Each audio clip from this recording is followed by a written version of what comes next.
400 ആളുകളുണ്ടാവും.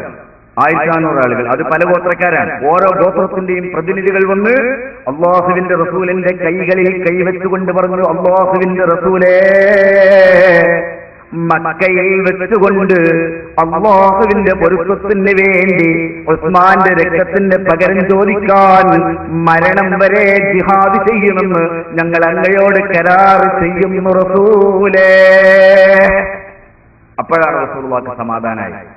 കാരണം അത് ബൈഅത്താണ്, അതൊരു കരാറാണ്.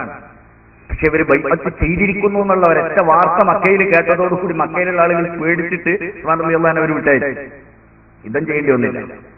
പക്ഷെ അതൊരു കരാർ. ബൈഅത്ത് ഷജറ എന്നൊരു പേരുണ്ട്, അവിടെ ഒരു മരം ഉണ്ടായിരുന്നു ഹുദൈബിയയിൽ. ആ മരത്തിന്റെ താഴെ വെച്ചിട്ടാണ് അവർ ആ ബൈഅത്ത് ചെയ്തത്. പിന്നീട് പല റസൂലുള്ളാഹിന്റെ വഫാത്തിന്റെ ശേഷം പേർഷ്യയിലും റോമിലും നടന്ന പോരാട്ടങ്ങളിൽ പടക്കളത്തിൽ സഹാബികൾ പറയാറുണ്ടായിരുന്നു, നഹ്നുല്ലദൂന ബായഉ മുഹമ്മദാ അലൽ ജിഹാദി മാ ബഖീന അബദാ. പോരാളികളായ സഹാബികൾ ശത്രുക്കളോട് പറയാറുണ്ട്, ഞങ്ങൾ ആരാണെന്ന് നിങ്ങൾക്കറിയോ? ഞങ്ങളുടെ എണ്ണം കുറവാണെന്ന് നിങ്ങൾ കണക്കിലെടുക്കണ്ട. ഞങ്ങൾ ഞങ്ങളുടെ നേതാവായ മുഹമ്മദിനോട് മരണം വരെ പോരാടുമെന്ന് ബൈഅത്ത് ചെയ്തു വന്നവരാണ്. ഞങ്ങൾ പിന്മാറുമെന്ന് നിങ്ങൾ വിചാരിക്കണ്ട. അതാണ് സഹാബികൾ. ആ സഹാബികളോട് റസൂലുള്ളാഹ് ഓരോ സന്ദർഭങ്ങളിലും ഓരോ വിഷയത്തിലും ബൈഅത്ത് ചെയ്തു. അതാണ് ഹുദൈഫ റളിയല്ലാഹു അൻഹു റസൂൽ പറഞ്ഞു ഞങ്ങളോട് ബൈഅത്ത് ചെയ്യൂ, ബൈഅവിനി എന്ന് പറഞ്ഞു. അപ്പൊ ഞങ്ങൾ പറഞ്ഞു, അല്ലാഹുവിന്റെ റസൂൽ ഞങ്ങൾ ബൈഅത്ത് ചെയ്തല്ലോ നിങ്ങളോട്. അവർ റസൂൽ അവരെ കൊണ്ടതിന് മുമ്പ് എല്ലാം ചെയ്യിച്ചിട്ടുണ്ട്. നിസ്കരിക്കാമെന്ന് ബൈഅത്ത് ചെയ്തിട്ടുണ്ട്, നോമ്പ് നോൽക്കുന്ന ബൈഅത്ത് ചെയ്തിട്ടുണ്ട്, സക്കാത്ത് കൊടുക്കുന്ന ബൈഅത്ത് ചെയ്തിട്ടുണ്ട്, ഹജ്ജ് ചെയ്യുന്ന ബൈഅത്ത് ചെയ്തിട്ടുണ്ട്, ഒക്കെ അവർ ബൈഅത്ത് ചെയ്തിട്ടുണ്ട്. അതായത് റസൂൽ എങ്ങനെയാണോ ഒരു മുസ്ലിമിന്റെ ജീവിതം ആഗ്രഹിക്കുന്നത് അതുപോലൊക്കെ പറഞ്ഞു കൊടുത്തിട്ട് ഇങ്ങനെ ചെയ്യും ഇങ്ങനെ ചെയ്യും ഇങ്ങനെ ചെയ്യും എന്ന് ബൈഅത്ത് ചെയ്തിട്ടുണ്ട്. കളവ് പറയില്ലാന്ന് ബൈഅത്ത് ചെയ്തിട്ടുണ്ട്, അവർ വഞ്ചിക്കൂലാന്ന് ബൈഅത്ത് ചെയ്തിട്ടുണ്ട്. ഇതൊക്കെ ബൈഅത്ത് ചെയ്തവരാണ്. അവർക്ക് പിന്നെ ചെയ്യാൻ കഴിയും. പിന്നെയും റസൂൽ അവരെ വിളിച്ചാണ്ട് ബായുനി എന്ന് പറഞ്ഞപ്പോൾ അവർ ചോദിച്ചു, റസൂൽ ഇനി ഞങ്ങൾ എന്താ ബൈഅത്ത് ചെയ്യേണ്ടത്? അപ്പൊ റസൂൽ പറഞ്ഞു, ഒരാളോടും ഒന്നും ചോദിക്കൂല എന്ന് ബൈഅത്ത് ചെയ്യണം. ഒരാളോടും ഒന്നും ചോദിക്കൂല. ആ വാക്ക് ശരിക്കും നിങ്ങൾ മനസ്സിലാക്കണം. ഒരു മനുഷ്യനോടൊന്നും ചോദിക്കൂല. ബൈഅത്ത് ചെയ്തു അവര്. നമ്മളോടൊക്കെ ബൈഅത്ത് ചെയ്യാൻ പറഞ്ഞാൽ നിസ്കരിച്ചോളാം ബൈഅത്ത് ചെയ്യാൻ കുഴപ്പമൊന്നുമില്ല. നീ തറാവീഹ് 20 അല്ല 40 നിസ്കരിക്കണമെന്നാലും നമ്മൾ ബൈഅത്ത് ചെയ്യും. അത് ബുദ്ധിമുട്ടുള്ള പണിയല്ല. നല്ല പള്ളിയുണ്ട്, ഹൗളുണ്ട്, വെള്ളമുണ്ട്, ഫാനുണ്ട്, നല്ല ചുർക്കുള്ള ലൈറ്റ് ഉണ്ട്, കാർപ്പറ്റ് ഉണ്ട്. നിസ്കരിക്കാൻ പണിയൊന്നും ബൈഅത്ത് ചെയ്യാം ധൈര്യമായിട്ട് അല്ലേ. ഖത്തം തീർക്കണം എന്ന് പറഞ്ഞാണെങ്കിൽ ബൈഅത്ത് ചെയ്ത് കൊടുക്കും. അറ ചോദിക്കരുത് കാരണം ബൈഅത്ത് ചെയ്യോ? പണം ചോദിക്കരുത് കാരണം ബൈഅത്ത് ചെയ്യോ? സഹാബികൾ എന്തും ബൈഅത്ത് ചെയ്യും അല്ലാഹുവിന്റെ റസൂലിനോടാണ്. അവർക്ക് ദുനിയാവില്ലല്ലോ. അവര് നതഫറഖുൽ ഇബാദാർന്ന ആളുകളല്ലേ. റസൂൽ ഞങ്ങൾക്കൊന്നും വലിയ ഖൈറായിട്ടൊന്നുമില്ല, ഞങ്ങൾക്ക് ഖൈർ ഞങ്ങളുടെ വിഭാഗത്തിന് വേണ്ടി ഒഴിഞ്ഞിരിക്കാൻ സമയം കിട്ടുകയാണെന്ന് പറഞ്ഞ ആളുകളല്ലേ. മഹാനായ ഹുദൈഫ റളിയല്ലാഹു അൻഹു പറയുന്നു, ഞങ്ങൾ റസൂലുള്ളാഹിന്റെ കയ്യിൽ കൈവച്ചിട്ട് ബൈഅത്ത് ചെയ്തു, അല്ലാഹുവിന്റെ തിരുദൂതരെ ഒരാളോടും ഒന്നും ചോദിക്കുകയില്ല. മഹാനവറുകൾ പറയാണ്, അത് ചെയ്തതിന് ശേഷം ചില ആളുകളെ ഞാൻ കണ്ടിട്ടുണ്ട്, ഒട്ടകപ്പുറത്ത് യാത്ര ചെയ്യുമ്പോൾ ചിലപ്പോ ഒട്ടക ചാട്ടവാറുണ്ടാവില്ല കയ്യിൽ, ഈ അടിക്കണ സമയത്ത് ചിലപ്പോൾ അത് കയ്യിൽ നിന്ന് ഊർന്ന് താഴെ വീഴും. എന്നാൽ ആ ബൈഅത്ത് ചെയ്ത കൂട്ടത്തിൽപ്പെട്ട ഒരാൾ ആ ഒട്ടകത്തിന്റെ ചാട്ടവാറ് താഴെ കിടന്നാൽ മൂപ്പര് താഴെ ഇറങ്ങിയിട്ട് അത് എടുക്കുക എന്നല്ലാതെ വേറൊരാളോട് അതൊന്നും എടുക്കുമെന്ന് പറയാറുണ്ടായിരുന്നില്ല. ആ സൂക്ഷ്മത നിങ്ങൾക്ക് മനസ്സിലായോ? എങ്ങനെയാണ് റസൂലുള്ളാഹിന്റെ വാക്കുകൾ അവർ സ്വീകരിച്ചത്? ഒരു ചാട്ടവാറ് താഴെ വീണാൽ അതങ്ങ് എടുക്കുന്നു. സുബ്ഹാനല്ലാഹ്. ഞാൻ മഹാനായ ശൈഖുന ഓക്കെ സൈനുദ്ദീൻ കുട്ടി മുസ്ലിയാർ, നിങ്ങൾക്കറിയാലോ, ഓക്കെ ഉസ്താദ് എന്ന് നമ്മൾ വിളിച്ചിരുന്ന ചാലിയത്ത് 50 വർഷത്തിലധികം ദർശനത്തെ മഹാനായ ഓക്കെ ഉസ്താദ് വഫാത്തായി പോയിട്ട് അധികം കൊല്ലമായിട്ടില്ല. നമ്മുടെ കണ്ണിൽ ജീവിച്ച മഹാനാണ്. ഓക്കെ ഉസ്താദിന്റെ ഒരു ജീവിത കഥ എഴുതാൻ വേണ്ടി കോളേജ് കമ്മിറ്റി എന്നെ ഏൽപ്പിച്ച് ഞാനതിന്റെ വർക്ക് നടന്നുകൊണ്ടിരിക്കുന്ന സമയം ഓക്കെ ഉസ്താദിന്റെ ഒരു അരുമ ശിഷ്യൻ എന്നോടൊരു സംഭവം പറഞ്ഞു. രണ്ടത്താണ് കേക്കേപ്പുറത്ത് ഓക്കെ ഉസ്താദ് ദർശനം നടത്തിക്കൊണ്ടിരിക്കുന്ന സമയം. ആ സമയത്ത് മഗ്രിബിന്റെ സമയമാണ്, ബാങ്ക് കൊടുക്കാനായിട്ടുണ്ട്, ഏതാണ്ട് ഇരുട്ടായി. പിന്നെ പഴയ പള്ളിക്കാടും അല്ലേ, അല്ലെങ്കിൽ തന്നെ വെളിച്ചുണ്ടാവില്ല. രണ്ടത്തന കേക്കപ്പുറം പള്ളി അറിയുന്നവർക്ക് ഒരു പഴയ കാട്ടിലുള്ളൊരു പഴയ പള്ളിയാണ്. അപ്പൊ പള്ളിയിലേക്ക് കയറുന്ന കുറച്ച് ഒതുക്കല്ലുകളുണ്ട്. ആ ഒതുക്കല്ലിന്റെ താഴെ ഉസ്താദ് ഇങ്ങനെ എന്തോ ചെരിയാണ്, അവിടെ കുറെ പുല്ലും കമ്മലും എല്ലാം കൂടി കിടക്കുന്നുണ്ട്. ഇതിനിടയിൽ മൂപ്പരിൽ ഇങ്ങനെ ചെരിയാണെന്തോ. അപ്പോഴാണ് ഞാനിപ്പറഞ്ഞ എന്നോട് ഈ കഥ പറഞ്ഞ ശിഷ്യൻ അങ്ങോട്ട് ചെല്ലുന്നത്. മൂപ്പരോടെ ഇങ്ങനെ കുറച്ചു നേരം നിന്ന് ഉസ്താദ് എന്താ തെരയണത്, മൂപ്പരും തന്നെ എന്താ അറിയില്ലല്ലോ. നിങ്ങൾ ആലോചിച്ച് നോക്കും. അവസാനം ചോദിച്ചു എന്താ ഉസ്താദ് തെരയണത്. അപ്പൊ പറയുന്നത് ഞാൻ പല്ലേക്കണം മുസ്വാക്ക് ഇവിടെ വീണുപോയി. അത് സ്വയം ശരിയാണ്. ഞാനൊക്കെയാണ് എന്താ ചെയ്യുക, മുസ്വാക്ക് വീണിട്ടുണ്ടെങ്കിൽ കുട്ടികളാരെ വിളിച്ചാൽ എടാ എന്റെ മുസ്വാക്കുണ്ട് പോയിട്ട് അത് എടുത്തോണ്ട് അറിയില്ല. അത് പിന്നെ അവരെ പണിയല്ല, തെരയല്ലേ. ഷോക്കസ്താദ് ചെയ്യല്ല, മൂപ്പര് സ്വയം ശരിയാണ്. ഒരു മനുഷ്യനോട് ചോദിച്ചപ്പോ അതൊരു ഇൻഫർമേഷൻ ആണല്ലോ, മുസ്വാക്ക് പോയി അല്ലാതെ എടുക്കണം എന്നല്ല പറഞ്ഞത്. എന്റെ മുസ്വാക്കോട് വീണുപോയി എന്നേ പറഞ്ഞു. മുപ്പര തെരച്ചിൽ തുടരുക തന്നെയാണ്. അത് റസൂലുള്ളാഹിന്റെ ഇത്തിബാഅാണ്. ആർക്കാണ് അങ്ങനെ ജീവിക്കാൻ കഴിയുക? ആർക്കാണ് അങ്ങനെ ജീവിക്കാൻ കഴിയുക? ഒരു മനുഷ്യനോടും ഒരു സഹായം, അതൊരു നിസ്സാര കാര്യമല്ലേ. ഒരു മുസ്വാക്ക് വേണ ഏതൊരു ആളും ടീച്ചറിനോട് പറയുന്നത് എന്റെ ബ്രഷ് അവിടെ വീട്ടിൽ ആരാ പറയാത്തത്? പക്ഷെ അത് പറയുന്നില്ല മഹാനായ പണ്ഡിതൻ. കാരണം അള്ളാന്റെ ഹബീബായ റസൂലിന്റെ ഹദീസിൽ ഇങ്ങനെയുണ്ട്, സ്വഹാബികളോട് അവിടെ നിന്ന് കരാർ വാങ്ങിയിട്ടുണ്ട്, ആരോടൊന്നും ചോദിക്കരുത്. നിങ്ങൾക്ക് മനസ്സിലാകുന്നുണ്ടോ? ഇതാണ് ഒരു മുസ്ലിമിന്റെ ജീവിതം എന്ന് പറഞ്ഞാൽ. നമുക്കൊക്കെ ആരാൻ്റെതേ ആവശ്യമുള്ളൂ, അഫ്നാന്റെതല്ല. ഒക്കെ ബാക്കിയുള്ളവരോട് ചോദിക്കും. ഒരു പൊര ഉണ്ടാക്കിയാല് ആ പൊരയ്ക്ക് അമ്മി മുതൽ സകല സമാന സാധനങ്ങളും ആ പെണ്ണിന്റെ പൊരയിൽ അവര് കൊടുത്തോളും അല്ലേ? ഇവിടെ അങ്ങനെ ഉണ്ടോ? ഞങ്ങളുടെ നാട്ടിലൊക്കെ അങ്ങനെയാണ്. ഭാര്യ വീട്ടിലേക്കുള്ള സാധനങ്ങൾ കൊടുക്കും. ഇവിടെ അങ്ങനെ പിന്നെ അങ്ങനെ ഭാര്യ വീടുണ്ടാവില്ലല്ലേ? എനിക്കറിഞ്ഞുകൂടാ ഇവിടെ പ്രശ്നം. ഞങ്ങളുടെ നാട്ടിലെ രീതിയാണ്. എന്നിട്ട് ഇതിനെതിരെ പോരാടാണ്, ജിഹാദയാണ്. എന്നാലും ആളുകൾക്ക് ബാക്കിയുള്ളതൊക്കെ പറഞ്ഞ് സ്വീകരിക്കും. ഈ ജാതി വിഷയങ്ങളൊന്നും അവർക്ക് തലകേറില്ല. നിസ്കരിക്കാനും നോൻപോൽക്കാനും നിങ്ങൾ എന്ത് വേണമെങ്കിലും പറഞ്ഞോളാം, അപ്പൊ നമ്മൾ ചെയ്തോളാം. ഒരു വലിയ വിഷയമൊന്നുമല്ല, അതിലൊക്കെ റെഡിയാണ്. അതിലൊന്നല്ല കാര്യം. പക്ഷേ എന്നിട്ട് ആളുകളെ കഷ്ടപ്പെടുത്തുക. എനിക്കറിയാം, ഞാൻ ജിദ്ദയിലുള്ള സമയത്ത് ഒരു സാധു ചെറുപ്പക്കാരൻ എന്നോട് പറഞ്ഞാണ്, ഉസ്താദ് 2 കൊല്ലത്തെ അധ്വാനം പോയാണ്. അപ്പൊ ഞാൻ വിചാരിച്ച ജിദ്ദയിലെ പഴയ കൊള്ളയിൽ പിടിച്ചോറെ കാണിക്കണാണ്. അവിടെ എപ്പോഴും കേൾക്കണാണ്, കടയിലേക്ക് പൂട്ടി പോകുന്ന സമയത്ത് തട്ടിപ്പറിച്ചു പോയി, 10,000 റിയാല് പോയി, 20,000 റിയാല് പോയി. ഈ കറുപ്പന്മാർ കുറെ ആളുകൾ ഈ കൊള്ളക്കാരൊക്കെ അവർ കൊണ്ടുപോയി. അപ്പൊ ഞാൻ വിചാരിച്ച അങ്ങനെ ഇവിടുത്തെ കാശിങ്ങനെ പോയി എന്നാ ഞാൻ വിചാരിച്ചു. 2 കൊല്ലത്തെ അധ്വാനം പോയി. ഞാൻ ചോദിച്ചു എന്ത് പറ്റി എന്ന്. അപ്പൊ സംഭവം എന്താ വെച്ചാൽ കഴിഞ്ഞ 2 കൊല്ലത്തെ അധ്വാനമല്ല, വരാനിരിക്കുന്ന 2 കൊല്ലത്തെ അധ്വാനാ പോയിട്ടുള്ളത്. അപ്പൊ ഞാൻ അവന് ഇച്ചിരി വിശ്വാസം ചോദിച്ചു. പറഞ്ഞ സംഭവം എന്താ അറിയോ? ഗൾഫിൽ വന്നിട്ട് 2 വർഷമായിട്ടുള്ളൂ. ആ 2 വർഷം കൊണ്ട് അവന്റെ കടം വീടിയിട്ടില്ല. വിസന്റെ പൈസ കൊടുക്കാനുണ്ട്. അത് വീടുന്നതിന് മുമ്പാണ് പോനെ തനാസുല് ചെയ്യേണ്ടി വന്നത്, കഫീലിനെ ചേഞ്ച് ചെയ്യാൻ. അതിന് 6,000 റിയാൽ പറഞ്ഞാൽ ഏതാണ്ട് 70-80,000 റുപ്യോളം വരും. ഇതിനിപ്പോ ഉണ്ടാക്കിയിട്ട് വേണം അത് കൊടുക്കണം. അതേതായാലും അവിടുന്ന് കടം വാങ്ങിയാണ് ഒപ്പിച്ചിട്ടുണ്ട്. ഇതിങ്ങനെ 2 കൊല്ലം കഴിഞ്ഞ് കഷ്ടപ്പെടിക്കുന്ന സമയത്താണ് ഇവന് നാട്ടിൽ ഭാര്യയുണ്ട്, ചെറിയ പിഞ്ചു മക്കളുണ്ട്, തറവാട് വീട്ടിലാണ് താമസിക്കുന്നത്. അവിടെ അവന്റെ അനിയന്മാരും ജ്യേഷ്ഠന്മാരൊക്കെ നിറച്ച എമ്പാടും ആളുകളുണ്ട്.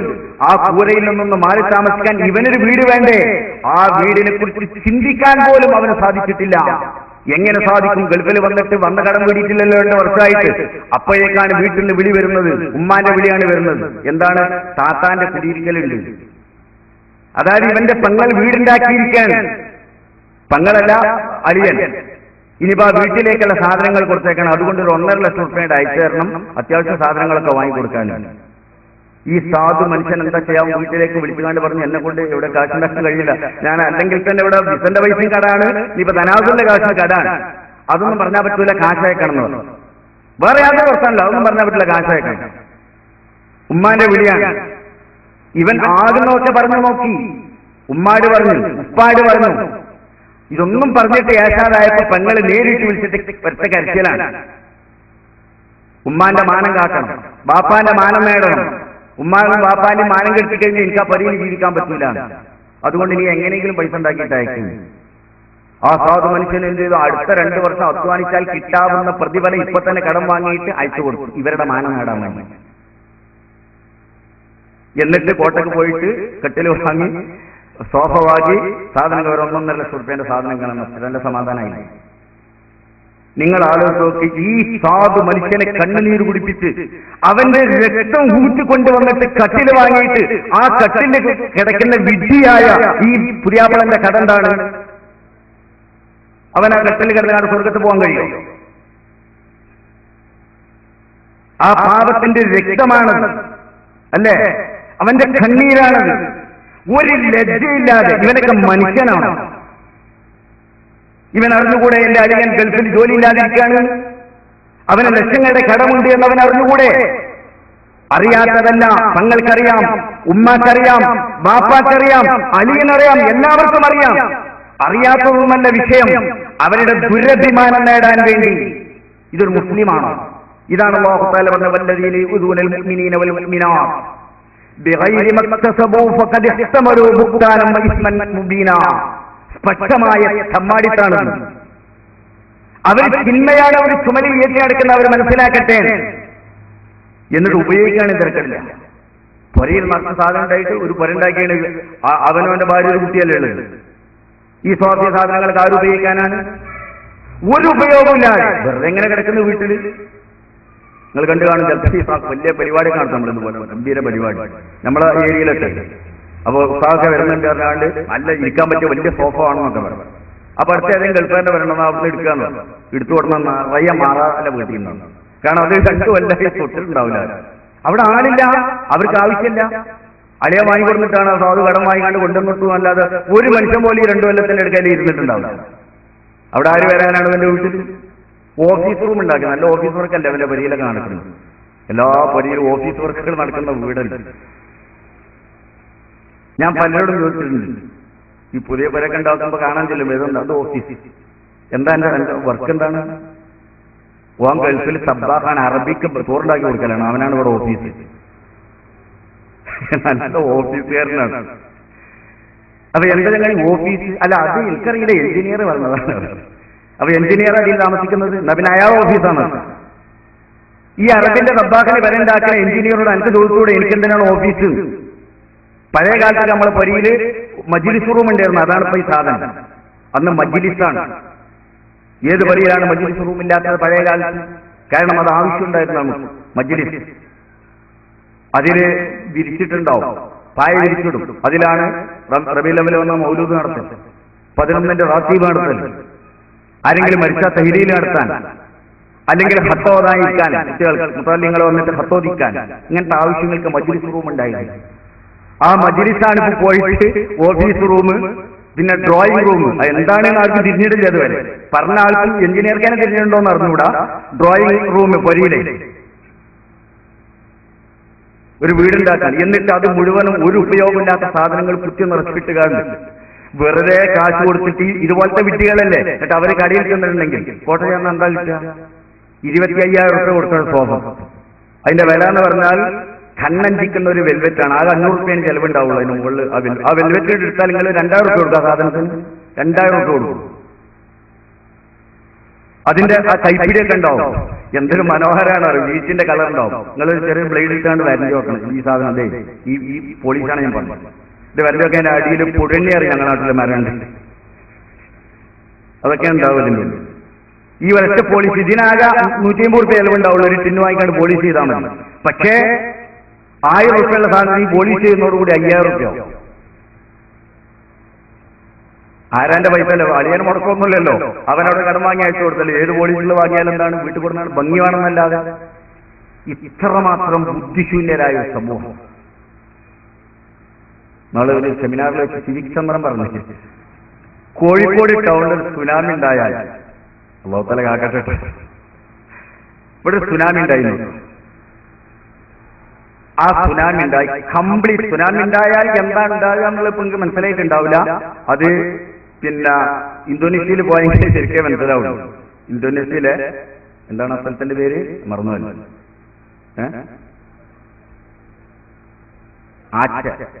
ആച്ച എന്ന ചെറിയൊരു ഏരിയ. അതാണ് മൊത്തത്തിൽ പോയത് സുനാമി.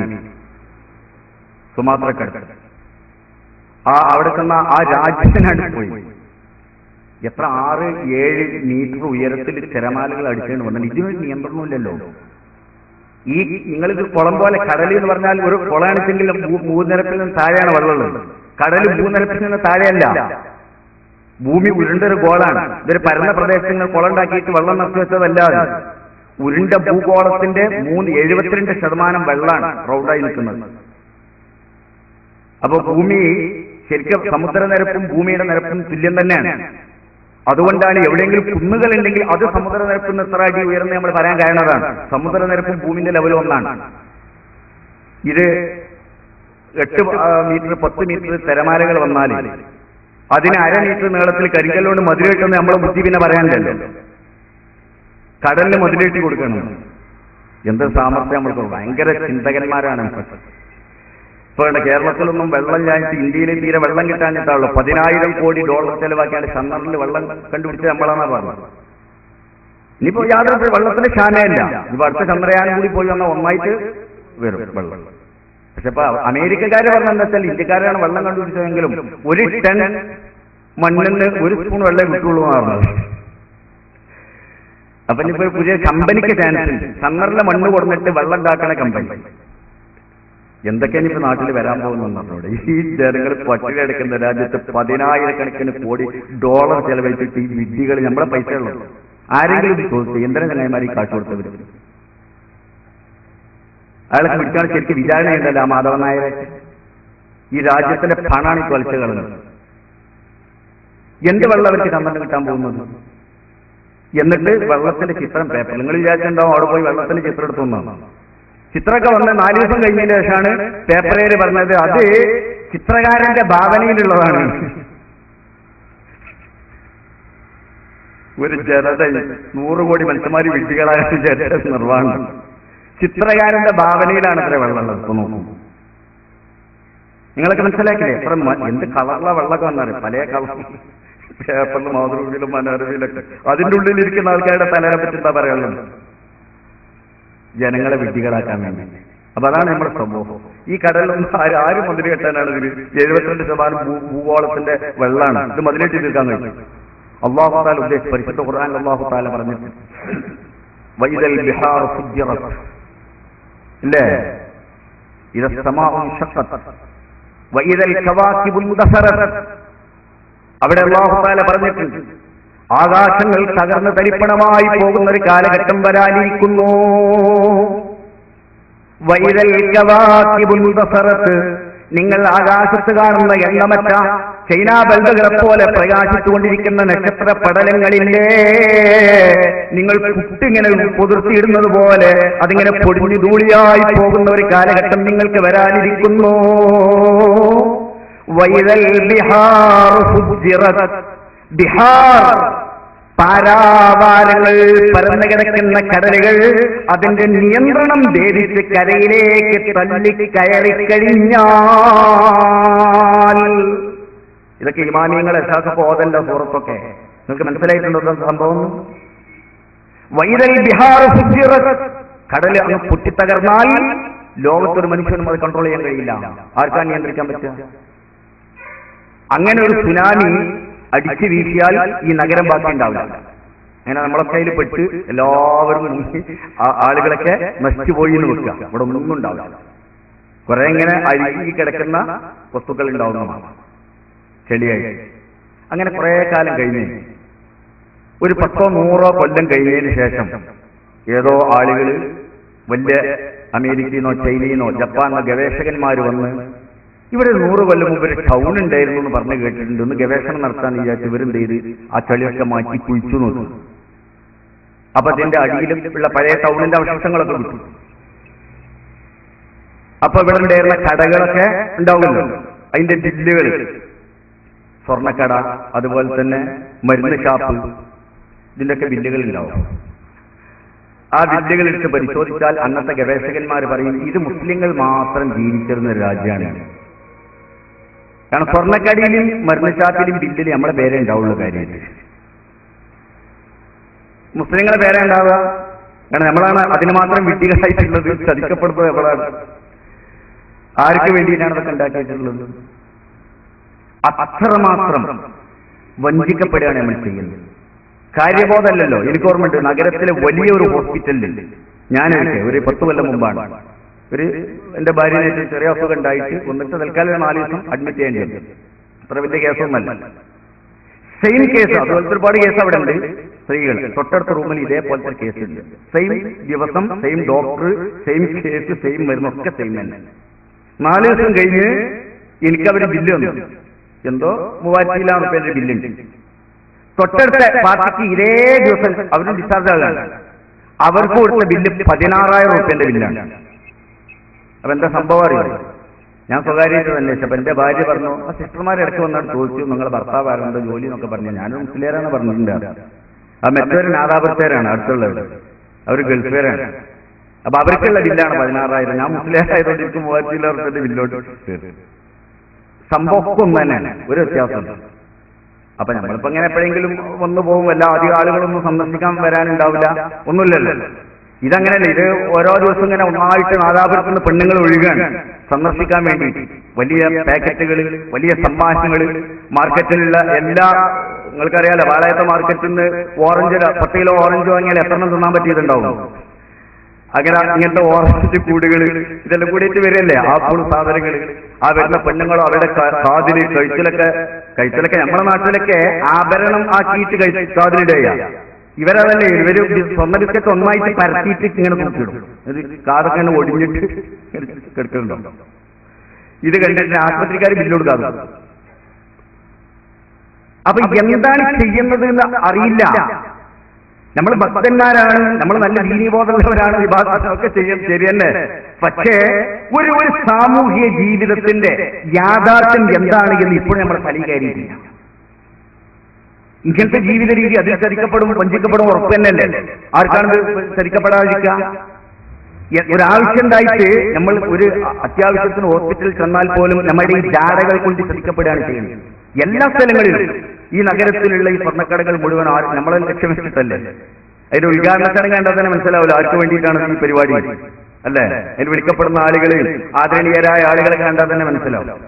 നിങ്ങൾക്ക് ആർക്കെങ്കിലും, ഇരിക്കുന്ന ആളുകൾക്ക് ആർക്കെങ്കിലും ഒരു സ്വർണ്ണാഭരണം നോക്കിയിട്ട് ഇത് ഇത്ര കാര്യമുണ്ടെന്ന് പറയാൻ കഴിയും? അവര് പറയും ഇത് 918 30 ഒക്കെ പറയും.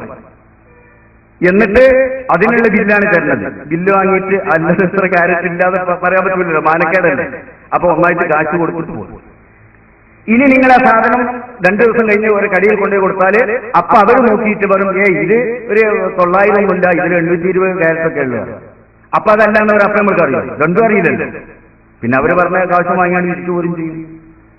എന്ത് പറഞ്ഞാലോ സ്വീകരിക്കാനല്ലാതെ. ഒരു ഹോസ്പിറ്റലിന് ബില്ല് കിട്ടിയാൽ ആ ബില്ല് ഇങ്ങനെ നോക്കിയിട്ട് എന്താണ് ഈ ബില്ല്, എന്തിനുള്ളതാണെന്ന് നമ്മൾക്ക് ഐഡന്റിഫൈ ചെയ്യാൻ കഴിയും. ഈ ഇന്ന സംഗതിക്കാണ് ഈ കാശ് കൊടുത്ത് ഒന്നും ചെയ്യാൻ കഴിയില്ല. അത് മോശമല്ലേ എന്ന് കരുതിയിട്ട് വേഗം പൈസ കൊടുത്തോണ്ട് പോകും. തിരിച്ചു ചോദിക്കാനുള്ള സംഭവം ഉണ്ടാവില്ലല്ലോ. അപ്പൊ ഇങ്ങനെ ഒരു നമ്മളുടെ ഈ മനോഭാവം, ദുന്യാവിലുള്ള നമ്മുടെ ഈ മനോഭാവം ചതിക്കപ്പെടുകയാണ് ചെയ്യുന്നത്. അപ്പൊ അതിനനുസരിച്ച് നമ്മൾ അതിൻ്റെതായ സർവ്വ ആഡംബരങ്ങളും കാണിക്കും, ആവശ്യമുണ്ടായിട്ടും ആവശ്യമില്ലാതെ. അതിന് എങ്ങനെയായിരുന്നാലും വിരോധമല്ല, പണം ഉണ്ടായാൽ മതി. അതിന് ന്യായോ ഹക്കോ ബാത്തിലോ ഒന്നും നമ്മളെ സംബന്ധിച്ചിടത്തോളം പ്രശ്നമൊന്നുമല്ല. ആരെ എന്തും ചതിക്കാം, എങ്ങനെയും പറ്റിക്കും ചെയ്യും, എങ്ങനെയും വഞ്ചിക്കും ചെയ്യും, എങ്ങനെയും പൈസ ഉണ്ടാക്കുകയും ചെയ്യും.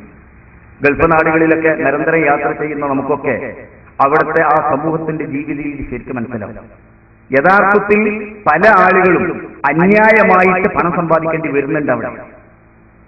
പലപ്പോഴും നമ്മൾ അവരോട് ചോദിക്കാറുണ്ട്, നിങ്ങൾ എന്തിനാണ് ചെയ്യുന്നത്? അവർ പറയും, എന്താ ചെയ്യും ഉസ്താദ്, നാട്ടിൽ നിന്ന് വളരെ വിളി വെച്ചത് കേട്ടിട്ടുണ്ടെങ്കിൽ നിങ്ങളായിരുന്നാലും അങ്ങനെയൊക്കെ തന്നെ ചെയ്യുള്ളൂ. ഇവിടുന്ന് വിളിക്കാൻ ഞാൻ നേരത്തെ ഓതിയ ഹദീസ് നിങ്ങൾ ഓർമ്മിക്കണം. ഒരാളുടെ ഹലാക്ക് ഒന്നുകിൽ അവന്റെ മാതാപിതാക്കളിൽ നിന്നായിരിക്കും, അല്ലെങ്കിൽ അവന്റെ ഭാര്യമാരിൽ നിന്നായിരിക്കും, അല്ലെങ്കിൽ മക്കളിൽ നിന്നായിരിക്കും. ഇവര് വിളിക്കല്ലേ, വിളിച്ചിട്ട് പറയാണ് പൈസ ഉണ്ടാക്കണം. എന്തിന്? ഇവരുടെ ദുരഭിമാനം തീർക്കാൻ വേണ്ടി, മാനം നേടാൻ വേണ്ടി, ആവശ്യത്തിനല്ലാതെ, ഹക്കായിട്ടല്ലാതെ.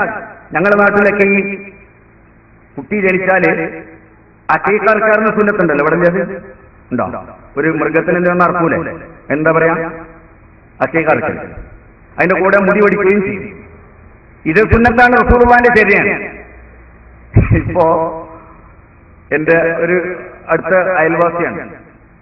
അപ്പൊ അവിടെ ഉണ്ട് ഈ അക്കീക്കാർക്കാൻ വേണ്ടി 2 പോത്തുകളെ കൊടുക്കുന്നു. സുബ്ഹാനല്ലാഹ്, അതിനെ കണ്ടാൽ തന്നെ നമ്മൾ ഞെട്ടിപ്പോകും. 2 പോത്തിനെ കൊണ്ടൊന്നുമല്ല, അതിന്റെ കൂടെ 2 ആടും. അപ്പൊ ഞാന് ആ വീട്ടുകാരനെ വിളിച്ചാണ് ചോദിച്ചു, എന്തിനാ നിങ്ങൾ ഇത് കൊണ്ടുപോകുന്നത്, ഇതെന്ത് ചെയ്യാനാണ്? അല്ല സാർ, എപ്പോഴും മുടിയാഴ്ചയിൽ നമ്മളതിനെ മുടിയാഴ്ചയിൽ എല്ലാവരും അങ്ങനെ തന്നെ കൊണ്ടുപോകുന്നത്. അപ്പൊ ഞാൻ പറഞ്ഞു, ഇത് സുന്നത്തല്ലല്ലോ. റസൂലുള്ള സുന്നത്താക്കിയത് ഒരു മൃഗത്തിനെ അറക്കാനാണ്. അത് ചെയ്താൽ സുന്നത്തന്നെ. നിങ്ങൾ എന്തിനാ പഠിച്ചത്? അപ്പൊ അയാൾ പറഞ്ഞു, അതിപ്പോ എനിക്കും വലിയ താല്പര്യം ഉണ്ടായിട്ടൊന്നുമല്ല, പക്ഷെ പെണ്ണുങ്ങളെ സമ്മതിക്കേണ്ടത്, ഭാര്യ സമ്മതിക്കുന്നില്ല. അവളോട് ഞാൻ പറഞ്ഞു നോക്കി, അതൊക്കെ ഇങ്ങനെ പറയുന്നുണ്ട്, ഒന്ന് മതി. അപ്പൊ അവള് പറഞ്ഞത് എന്താന്ന് വെച്ചാല്, ഇപ്പൊ നാളെ ബീരാഞ്ചാക്കാട് 2 പോത്തിനെ അർത്ഥം, അതുകൊണ്ട് നമുക്ക് 2 പോത്ത് 2 ആടും, ഞാൻ മാനക്കേടാണ്.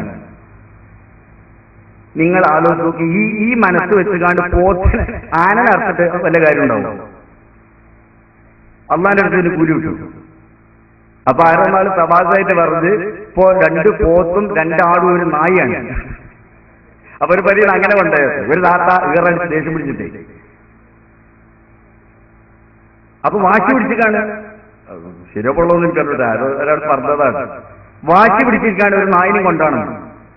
അപ്പൊ ഈ പെരക്കാരൻ ബേജാറായി, എന്തിനാ പ്രമോഷൻ നായിനെ കൊണ്ടുപോകണമെന്ന്. അല്ല, ഇപ്പൊ എല്ലാവരും നായിനല്ല കൊണ്ടുപോകണത്, 2 പോത്ത് 2 ആടും നായിയാണ്. നായിനെ കൊണ്ട് ഇപ്പൊ നാളെ ഏതൊരു ആചാര്യ വരണം, ആചാര്യ വരികയെന്നുണ്ടല്ലോ. അപ്പൊ ഇയാളവിടെ പോയി അല്ലേ. അപ്പൊ സംഭവം ശരിയാണ്, ഇവര് ലോറിയിൽ 2 പോത്തും 2 ആടിനും കൊണ്ടുപോയ കൂട്ടത്തിൽ പെരിയുള്ള നായിനയിൽ ചേർത്തിരുന്നു. പക്ഷെ നായിനെ കിട്ടാനോ കൊടുന്നെങ്കിലും അപ്പൊ ഇവിടെ വിചാരം അത് അറക്കാൻ കൊണ്ടുപോയത്. കാരണം എല്ലാം അങ്ങോട്ട് നോക്കല്ലേ ആ പെരിയിൽ. അവരെന്താ ചെയ്തത്, ഇവരെന്താ ചെയ്തത്? അള്ളെന്ത് പറഞ്ഞ റസൂലെന്തോന്ന് ദീനെന്തോന്ന് ആ വിഷയമില്ല. അതൊക്കെ നിസ്കാരം മൂലം, അതൊക്കെ പിന്നെ മൂലര് പറയും പോലെ ചെയ്യാം. ഇതൊക്കെ നാട്ടില് അവരെന്താ ചെയ്ത്, ആ ആചാര്യ വരിയിൽ, ഈ ആചാര്യ വരിയിൽ, ആ മുതലാളിയുടെ വരിയിൽ ഇതിങ്ങനെ നോക്കി നടക്കുന്ന പെണ്ണുങ്ങൾ. എന്നിട്ട് അതുപോലെ ചെയ്യണം. ഇത് ഒരു വിഭാഗത്തല്ലേ ചങ്ങാതിമാരെ ചെയ്യണത്, ഒരു സുന്നത്തായ കാര്യല്ലേ, അതിനൊരു വ്യവസ്ഥല്ലേ, ഒരു നിയമല്ലേ അത് അള്ളാന്റെ ഹബീബായ റസൂൽ കാണിക്കുന്നൊരു വഴിയില്ലേ. ആ ഇബാദത്ത് ചെയ്യുമ്പോഴാണ് അത് സുന്നത്താകുന്നത്. അതിൽ നിന്ന് ലക്ഷ്യം തെറ്റിയാൽ അത് സുന്നത്തല്ല, അത് ശിർക്കായി മാറും. റസൂൽ പറഞ്ഞില്ലേ, ശിർക്കാണത്. ജനങ്ങൾക്ക് വേണ്ടി റിയാൻ, ജനങ്ങൾക്ക് വേണ്ടി ജനങ്ങൾ പറയില്ലേ, ആളുകൾ എന്ത് വിചാരിക്കും, നമ്മളെങ്ങനെ ചെയ്യാതെ വന്നാൽ മോശല്ലേ എന്ന് കരുതിയിട്ട് നിങ്ങൾ ചെയ്യുന്ന ഏതൊരു പുണ്യകർമ്മവും അത് റിയാ ആണ്. റിയാ എന്ന് പറഞ്ഞാൽ ശിർക്കുൻ അസ്ഗറാണ്, ചെറിയ ശിർക്ക്. ഇതാണ് റസൂലുള്ളാഹി സ്വല്ലല്ലാഹു അലൈഹി വസല്ലം തങ്ങൾ പറഞ്ഞിട്ടുള്ളത്. അതാണ് എനിക്ക് പേടിയും റസൂൽ പറഞ്ഞിട്ടുണ്ട്. അതാണ് ഈ സമുദായത്തിൽ എനിക്ക് ഏറ്റവും അധികം പേടിയുള്ള സംഗതി. കാരണം ഇവരെന്തെങ്കിലും ദുനിയാവുമൽ കൂടും, പിന്നെ അവർക്ക് അല്ലാഹ് റസൂൽ എന്നുള്ള ചിന്തയൊന്നും ഉണ്ടാവില്ല. ഒരു ഹദീസിന്റെ മഹാനായ സയ്യിദുനാ റസൂലുള്ളാഹി സ്വല്ലല്ലാഹു അലൈഹി വസല്ലം തങ്ങൾ പറഞ്ഞു, സഹാബികളെ, വല്ലാഹി മാ അഖാഫു അലൈക്കും മൻ തുശ്രികൂ ബഅദീ. അല്ലാഹുവിന്റെ ഹബീബായ റസൂൽ പറയുകയാണ്, ഈ ഹദീസ് നിങ്ങൾ നല്ലോണം ശ്രദ്ധിക്കണം കേട്ടോ. സാദിഖുൽ മസ്ദൂഖാണ്, പറഞ്ഞാൽ കറക്റ്റായിരിക്കും. അള്ളാന്റെ റസൂൽ ഒരു വാക്ക് പറഞ്ഞാൽ അത് കറക്റ്റായി. അള്ളാന്റെ ഹബീബായ റസൂൽ പറഞ്ഞിട്ടുണ്ട്, വല്ലാഹി മാ അഖാഫു അലൈക്കും അൻ തുശ്രികൂ ബഅദീ. അല്ലാഹുവിനെ തന്നെയാണ് സത്യം, എനിക്ക് ശേഷം നിങ്ങൾ മുശ്രിക്കുകളായി പോകുമെന്ന് ഞാൻ ഭയപ്പെടുന്നില്ല. അതായത് വലിയ ശിർക്കുണ്ടല്ലോ, അല്ലാഹുവിൽ പങ്കാളിയാക്കുന്ന വലിയ ശിർക്ക്, അത് നിങ്ങൾ ചെയ്യുമെന്ന് ഞാൻ പേടിക്കുന്നില്ല എന്ന് അല്ലാഹു റസൂൽ പറഞ്ഞിട്ടുണ്ട്. ഇവിടെ ചില ആൾക്കാർ വെറുതെ പേടിച്ചു പോവുകയാണ് കേട്ടോ. അവിടെ ഒരു ഖബർ കണ്ട്, അവിടെ ലൈറ്റ് കണ്ട്, അപ്പോഴേക്ക് ശിർക്ക് കയറാണ്ട് അങ്ങനെ പേടിക്കേണ്ടെന്ന് റസൂൽ തന്നെ പറഞ്ഞു. എന്റെ സമുദായം അങ്ങനെ പോകത്ത കാരണമല്ല. ശിർക്ക് അത്തരം കാര്യങ്ങളൊന്നും അവർ ചെന്ന് ചാടൂല, ഈമാൻ അവരുണ്ടാവും. പക്ഷെ എനിക്ക് പേടി അതൊന്നുമല്ല. എനിക്ക് പേടി അവരിൽ ദുനിയാവ് കടന്നു വന്നിട്ട് അവരെ ഇബാദത്തുകളെ സാധാക്കി കളഞ്ഞു. അതാ പേടിയാണ് റസൂൽ. അതാണ് നമ്മൾ പേടിക്കേണ്ടത്. ശരിക്കും പേടിക്കേണ്ട അതാണ്. അല്ലാതെ നിങ്ങളൊരു സിയാറത്ത് ചെയ്തു പോയി, അല്ലെങ്കിൽ ഒരു ദിക്ർ ചൊല്ലി പോയി, നിസ്കരിച്ചോട്ടാണ് ലാ ഇലാഹ ഇല്ലല്ലാഹ് ചൊല്ലിയാലൊക്കെ ശിർക്കാവെന്ന് വിചാരിച്ചാൽ കഷ്ടം തന്നെയല്ലേ. ആ പേടി എനിക്കില്ല എന്ന് അല്ലാഹുവിന്റെ ഹബീബായ റസൂൽ പറഞ്ഞു, വല്ലാഹി മാ അഖാഫു അലൈക്കും അൻ തുശ്രികൂ ബഅദീ. എനിക്ക് ശേഷം നിങ്ങളാരെങ്കിലും മുശ്രിക്കുകളായി പോകുമെന്നുള്ള പേടി എനിക്കില്ല. പക്ഷേ വലാകിൻ അഖാഫു അലൈക്കും അൻ തുഫ്തഹ ലകുമുദ് ദുനിയാ. ദുനിയാവിന്റെ ആഡംബരങ്ങളുടെ കവാടങ്ങൾ നിങ്ങൾക്ക് തുറക്കപ്പെടുന്നതിനെ ഞാൻ ഭയപ്പെടുന്നു. ദുനിയാവ് നിങ്ങൾക്ക് മേൽ തുറക്കപ്പെടും. അത് തുറക്കപ്പെട്ടാൽ ആ ദുനിയാവ് തുഹ്ലിക്കും, അത് നിങ്ങളെ ഹലാക്കാക്കി കളയും.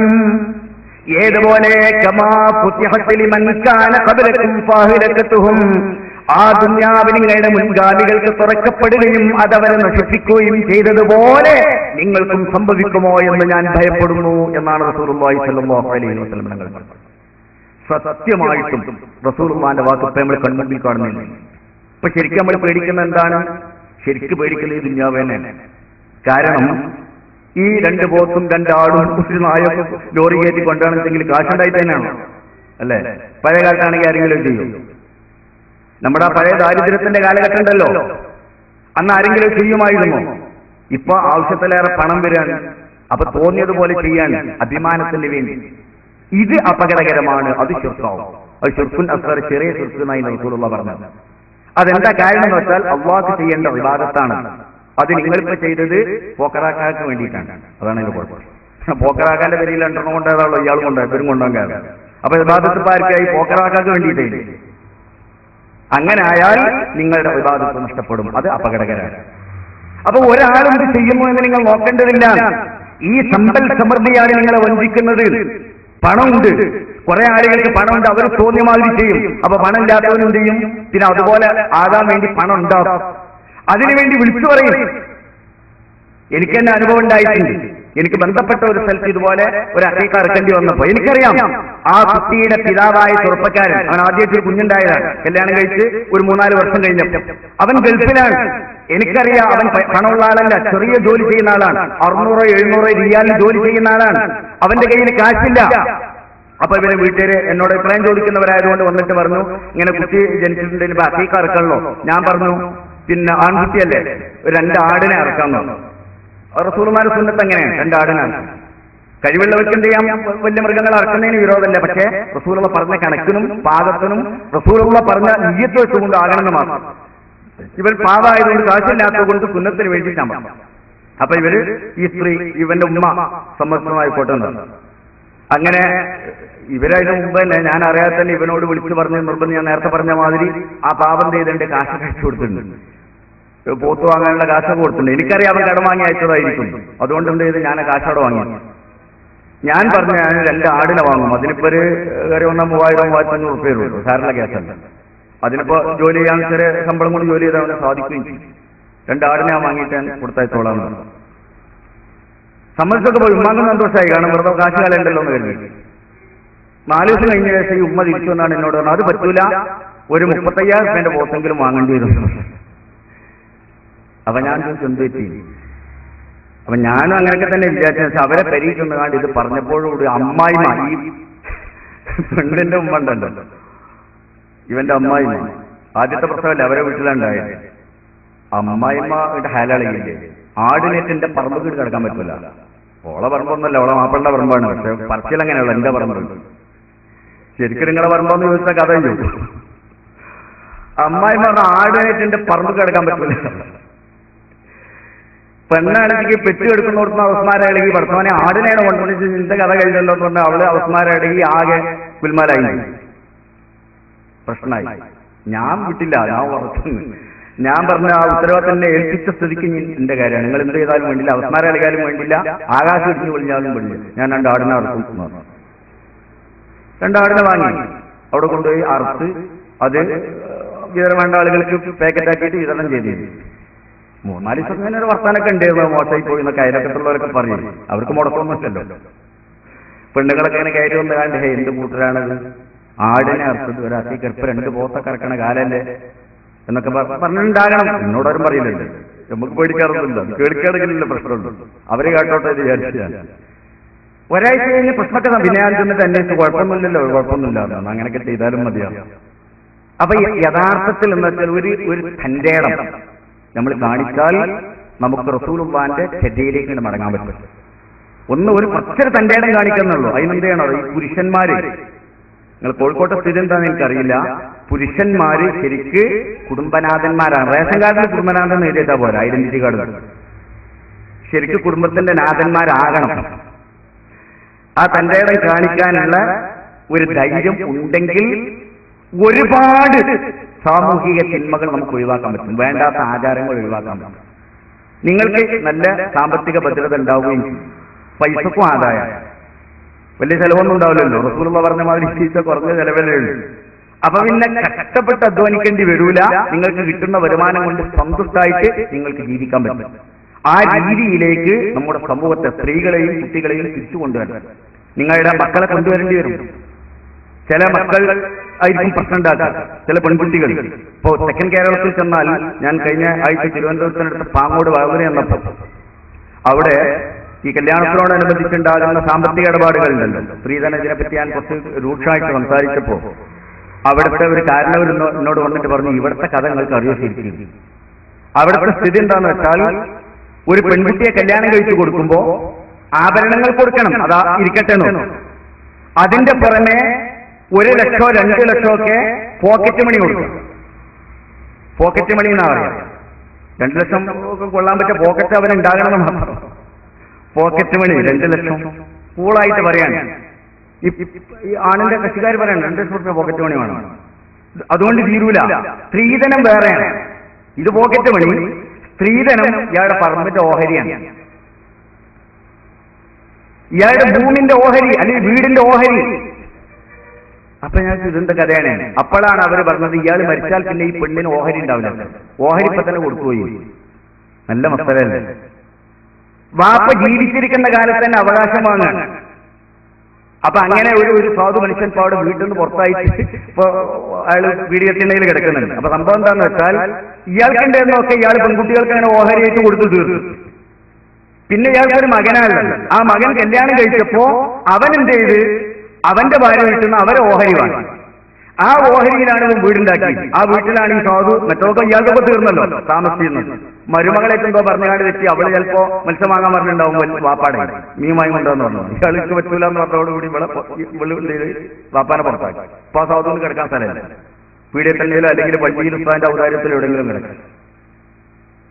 ഇതൊക്കെ മുസ്ലിം സൊസൈറ്റിയാണ്. നിങ്ങൾ അത്ഭുതപ്പെടുന്നുണ്ട്, ഇങ്ങനെയൊക്കെ നടക്കുന്നുണ്ട്. അതായത് ഈ ആളുകളൊക്കെ നിസ്കരിക്കുന്നവരാണ്. അതാണ് നിന്റെ കൗതുകം. നല്ല നിസ്കരിക്കുന്ന ആളുകളാണ്. നിസ്കാരത്തിന്റെ കമ്മിയൊന്നും അല്ലപ്പത്. നിങ്ങൾ ആലോചിച്ച് നോക്കൂ, ഒരു വാപ്പ ഹയാത്തുള്ള കാലത്ത് അയാളുടെ അവകാശം ചോദിക്കാതെ പറഞ്ഞാൽ ദീനും അവർ തമ്മിൽ വല്ല ബന്ധമുണ്ട്? എന്തവകാശമാണ് ഇവർക്ക് കിട്ടാതെ ഇറങ്ങി പോകാൻ പറയണ്ടേ? ഒന്നും കിട്ടാനില്ല. അപ്പൊ ആളുകൾക്ക് ഇതിനെപ്പറ്റിയൊന്നും ഒരു ധാരണ ഉണ്ടായിട്ടല്ല. ഈ പേരാമ്പ്രയിൽ ഞാൻ ഒരിക്കൽ വളർന്നു എന്ന് അവിടെ നേരത്തെ എത്തി. മകരിനെ ഞാൻ എത്തി, ഡെസ്റ്റാനേഷനാണ് വേറെ. മകരി സ്കെച്ച് ഉസ്താൻ റൂമിൽ ഇരിക്കുമ്പോൾ പള്ളിയിൽ ഇരുന്നിട്ട് കുറച്ച് ആളുകൾ ഗൗരവമായിട്ടുണ്ടോ ചർച്ച ചെയ്യുന്നുണ്ട്. ആദ്യം മൈൻഡ് ചെയ്തില്ല. പിന്നെ അവരെ ശബ്ദം ഇങ്ങനെ ഉയർന്നു കേട്ടപ്പോൾ ഞാൻ ശ്രദ്ധിച്ചെന്താണ്. അപ്പൊ കുറച്ച് കാരണം നാട്ടിലെ പ്രധാനികളാണ്, അവർ കൂടിയിട്ട് ചർച്ച ചെയ്യണം. അപ്പൊ ഏതൊരാൾ സ്വാദ് മരിച്ചുപോയിരിക്കുന്നു, അയാളുടെ സ്വത്ത് വീതം വെക്കുന്നതിനെ കുറിച്ചുള്ള ചർച്ചയാണ്. ഈ ചർച്ച നടന്നുകൊണ്ടിരിക്കുന്നതിന്റെ ഇടയിൽ ഒരാള് ശബ്ദമുയർത്തി പറയുന്നുണ്ട്, എനിക്ക് 25 പവൻ തരാന്ന് പറഞ്ഞിട്ടുണ്ട്, അതെടുത്ത് വെച്ചിട്ട് ഓരോ ചെയ്താൽ മതി എന്ന് പറയും. അപ്പൊ ബാക്കിയുള്ളവരെല്ലാം കൂടി എന്നാ പിന്നെ അത് നമ്മൾ മാറ്റി വെക്കേണ്ടി വരും, 25 പവന് അതിനിപ്പോ കാശത്രമെന്നൊക്കെ ഇങ്ങനെ ചോദിക്കുന്നുണ്ട്. പടക്കം പുരാൻ ഇയാൾക്ക് ഇങ്ങനെ 25 പവൻ, ആണുങ്ങൾക്ക് 25 പവൻ കൊടുക്കാൻ ആരെയും പറയും. അപ്പൊ എനിക്ക് സംശയപ്പോ ഞാൻ നല്ല ചോദിച്ചു ഉസ്താദിനോട്, എന്താണ് ഇയാൾ പറഞ്ഞത്? അത് ഇയാള് മകളെ കല്യാണം കഴിച്ച പുതിയാപ്പളയാണ്. അപ്പൊ മകൾക്ക് ഇയാൾ 25 എത്ര കൊടുക്കാൻ, 75 കൊടുക്കാൻ 50 കൊടുത്തുള്ളൂ, 25 കൊടുക്കാനുണ്ട് എന്ന്. അതാണ് ഇപ്പൊ അയാൾ വന്ന് പറഞ്ഞത്. ഇത് കേട്ടിട്ട് നിയന്ത്രിക്കാൻ പറ്റില്ല. ഞാനാ കടന്നു എന്ന് കണ്ട് ചോദിച്ചു, എന്തെങ്കിലും ചർച്ച ചെയ്യുന്നത്. അപ്പോഴാണ് അവര് പള്ളിയിൽ ഇങ്ങനെ രണ്ട് ഉസ്താദന്മാരൊക്കെ ഉണ്ട് എന്നുള്ള വിവരം തന്നെ ഒരു ചിന്തിക്കണത്. ഇവർ അവരെ സ്വയക്കാണ് തീരുമാനിക്കുന്നത്. അല്ല ഉസ്താദ്, അത് ഞങ്ങൾ ഒരാൾ മരിച്ചു വരുന്നു, അയാളെ സ്വത്തിന്റെ വിഷയം പറയാണ്. അപ്പൊ ഞാൻ ഇയാൾ എന്താ പറഞ്ഞത്? അപ്പൊ 25 പവൻ കൊടുക്കാന്ന് പറഞ്ഞില്ല ഇയാൾ മകൾക്ക്. ഇത് കൊടുക്കാൻ എന്ത് ബാധ്യതയുള്ളൂ എന്ന് വെച്ചാൽ നിങ്ങൾക്ക് എന്ത് ബാധ്യതയാണുള്ളത്? ഇസ്ലാമിക ശരീഅത്തിൽ അങ്ങനെ നിങ്ങൾക്ക് വല്ല ബാധ്യതയില്ല. നിങ്ങളാണ് കൊടുക്കാൻ, മാറ്റി വെക്കാനൊക്കെ നിങ്ങളാണ് തീരുമാനിക്കാൻ, നിങ്ങൾ ആരാണെന്ന്. അപ്പോഴാണ് അവരെല്ലാം കൊടുക്കേണ്ടതെന്ന് ചോദിച്ചത്. അപ്പോഴാണ് അവർ ചിന്തിക്കുന്നത് അല്ല കൊടുക്കേണ്ടത്. ഒരു വാപ്പ മക്കൾക്ക് വേണ്ടി എന്തു കൊടുക്കാന്ന് പറഞ്ഞാലും അയാൾ മരിക്കുന്നതോടുകൂടി അതിന്റെ കഥ കഴിയും. മരിക്കുന്നതോടുകൂടി ഇയാളുടെ സ്വത്ത് അനന്തരാവകാശമാണ്. അത് അർഹരായ ആളുകൾക്ക് ജീവിക്കാനല്ലാതെ അത് തരാൻ പറഞ്ഞിരുന്നു, ഇത് തരാൻ പറഞ്ഞൊന്നും പറയാൻ പറ്റൂല. അവകാശികൾക്ക് വേണ്ടി വസിയത്ത് ചെയ്യാൻ പറ്റും. സ്വത്തവകാശം കിട്ടുന്ന ആളുകൾ, ഇയാളെ മകൾ എന്ന് പറഞ്ഞ സ്വത്തവകാശം കിട്ടുന്ന പെണ്ണല്ലേ, അവൾക്ക് വസിയത്ത് ചെയ്യാൻ പറ്റും. പുറത്തായിരിക്കെങ്കിലും എന്തെങ്കിലും കൊടുക്കാന്ന് പറഞ്ഞിരുന്നെങ്കിൽ അത് കൊടുക്കേണ്ടി വരും. അത് വസിയത്താണ്. അതും സാക്ഷികളും രേഖകളൊക്കെ ഉണ്ടെങ്കിൽ. അല്ല വെറുതെ എങ്ങനെ പറഞ്ഞു എന്ന് പറഞ്ഞൊന്നും പറ്റൂല. അപ്പൊ ആളുകൾക്ക് യാതൊരു ധാരണയില്ല. അത് പറഞ്ഞ് ഇത് പറഞ്ഞെന്ന് പറഞ്ഞിട്ട് ഈ പണാണ് കൈകാര്യം ചെയ്യുന്നത്. അത് ഹക്കും ബാത്തിലും നോക്കണ്ടേ, ന്യായവും അന്യായവും നോക്കണ്ടേ. ഇതെന്തെങ്കിലും വാങ്ങിയിട്ട് വാരി വലിച്ചിട്ട് തിന്നാൻ പറ്റും. അപ്പൊ ഒന്നും അറിയാ പഠിക്കുക എന്നുള്ള നാട്ടിൽ എന്ത് നടക്കുന്നു ഇപ്പൊ അങ്ങനെയല്ലേ, എല്ലാവരും അങ്ങനെയൊക്കെ തന്നെയല്ലേ ഓഹരി ചെയ്യുന്നതെന്ന് പറഞ്ഞു. ഏത് വിഷയം പറഞ്ഞാലും ഇപ്പൊ സാധാരണ മറുപടി പതാണല്ലോ, എല്ലാവരും അങ്ങനെയല്ലേ ചെയ്യുന്നത്. മർക്കസ് കോൺഗ്രസിന്റെ ആ പള്ളിയിൽ ഒരു ചങ്ങാതി, ഞാൻ എനിക്ക് അവിടെ ചെന്നപ്പോ ആ പള്ളിയിൽ ഇങ്ങനെ നിന്നിട്ട് മൂത്രയിക്കുന്നുണ്ട്. ആ മൂത്രപെരി മൂത്രമൊക്കെ ഒഴിച്ച് ഇയാളെ മുകളിൽ വെള്ളം ഒഴിച്ചിട്ട് നമ്മൾ മൂത്രിക്കാനായിട്ട് കയറുമ്പോൾ അത് കണ്ടിട്ടില്ല. ഞാൻ പുറത്ത് മൂത്രപെരി പോയി ഇതൊക്കെ കഴിച്ചു വന്ന് ഞാൻ ഒന്നും സുസ്കരിക്കാൻ വന്നപ്പോ ഇയാളുടെ പുറത്ത് വന്നിട്ട് ടീം എന്ന് പറഞ്ഞിട്ട് അടി പുറത്ത്. ഈ ടൗണിലെ പള്ളിയിൽ നിസ്കരിക്കാൻ നിൽക്കാൻ തന്നെ പേടി, എപ്പോഴാണ് അടി കിട്ടുകയെന്ന് പറയാൻ പറ്റും. ഇഷാറത്താക്കാണ് ഇമാമനെ കിട്ടാൻ വേണ്ടി. അയാൾക്ക് ഇമാമാകണമെന്ന് എനിക്ക് താല്പര്യം ഉണ്ടെങ്കിലല്ലേ നിങ്ങൾ വെറുതെ വന്ന് അടിച്ചിട്ട് നിങ്ങൾ അടിക്കണീനൊക്കെ ഇമാമത്തെ ഏറ്റെടുക്കാൻ കഴിയുന്നത്. ഇമാമത്തെ നിസ്സാര കാര്യമാണ്. ആരെയും പിന്നിൽ നിൽക്കുന്നൊന്നും നോക്കാതെ നിങ്ങളെല്ലാവരും നിസ്കാരത്തിന്റെ ഉത്തരവാദിത്വം ഇമാമാറിന് നിങ്ങൾ നിസ്കാരത്തിന്റെ ബാധ്യത ഏറ്റെടുക്കണ്ടേ? ഇത് ഞാൻ തയ്യാറാണെങ്കിലല്ലേ നിങ്ങൾ പഠിക്കേണ്ടതുള്ളൂ. ഏതായാലും ഇയാൾ അടിച്ചു. നിസ്കാരം തുടങ്ങുന്നതിന് മുമ്പായതുകൊണ്ട് ഞാൻ തിരിഞ്ഞു നിന്നിട്ടുണ്ടോന്ന് ചോദിച്ചു. അപ്പൊ അയാൾ പറഞ്ഞത് അല്ല സംസ്കരിക്കല്ല തുടരാൻ വേണ്ടിയിട്ടാണ്. ഞാൻ പറഞ്ഞു നിങ്ങളല്ലേ പുറത്ത് മൂത്രമൊഴിച്ചു. അതെ, നിന്ന് താഴോട്ട് ഒരു പുരുഷൻ നിന്ന് മൂത്രമൊഴിച്ച് താഴെ മൂത്രമൊഴിച്ചിട്ടുണ്ട്. അത് മേലിലേക്ക് നിങ്ങളെ പാൻസിലേക്കും ചെറ്റുമുക്കും കാൽമുക്കും തെറിക്കാത്ത വല്ല ടെക്നോളജി ഏതേ അമേരിക്കക്കാർ കണ്ടുപിടിച്ചിട്ടുണ്ട്.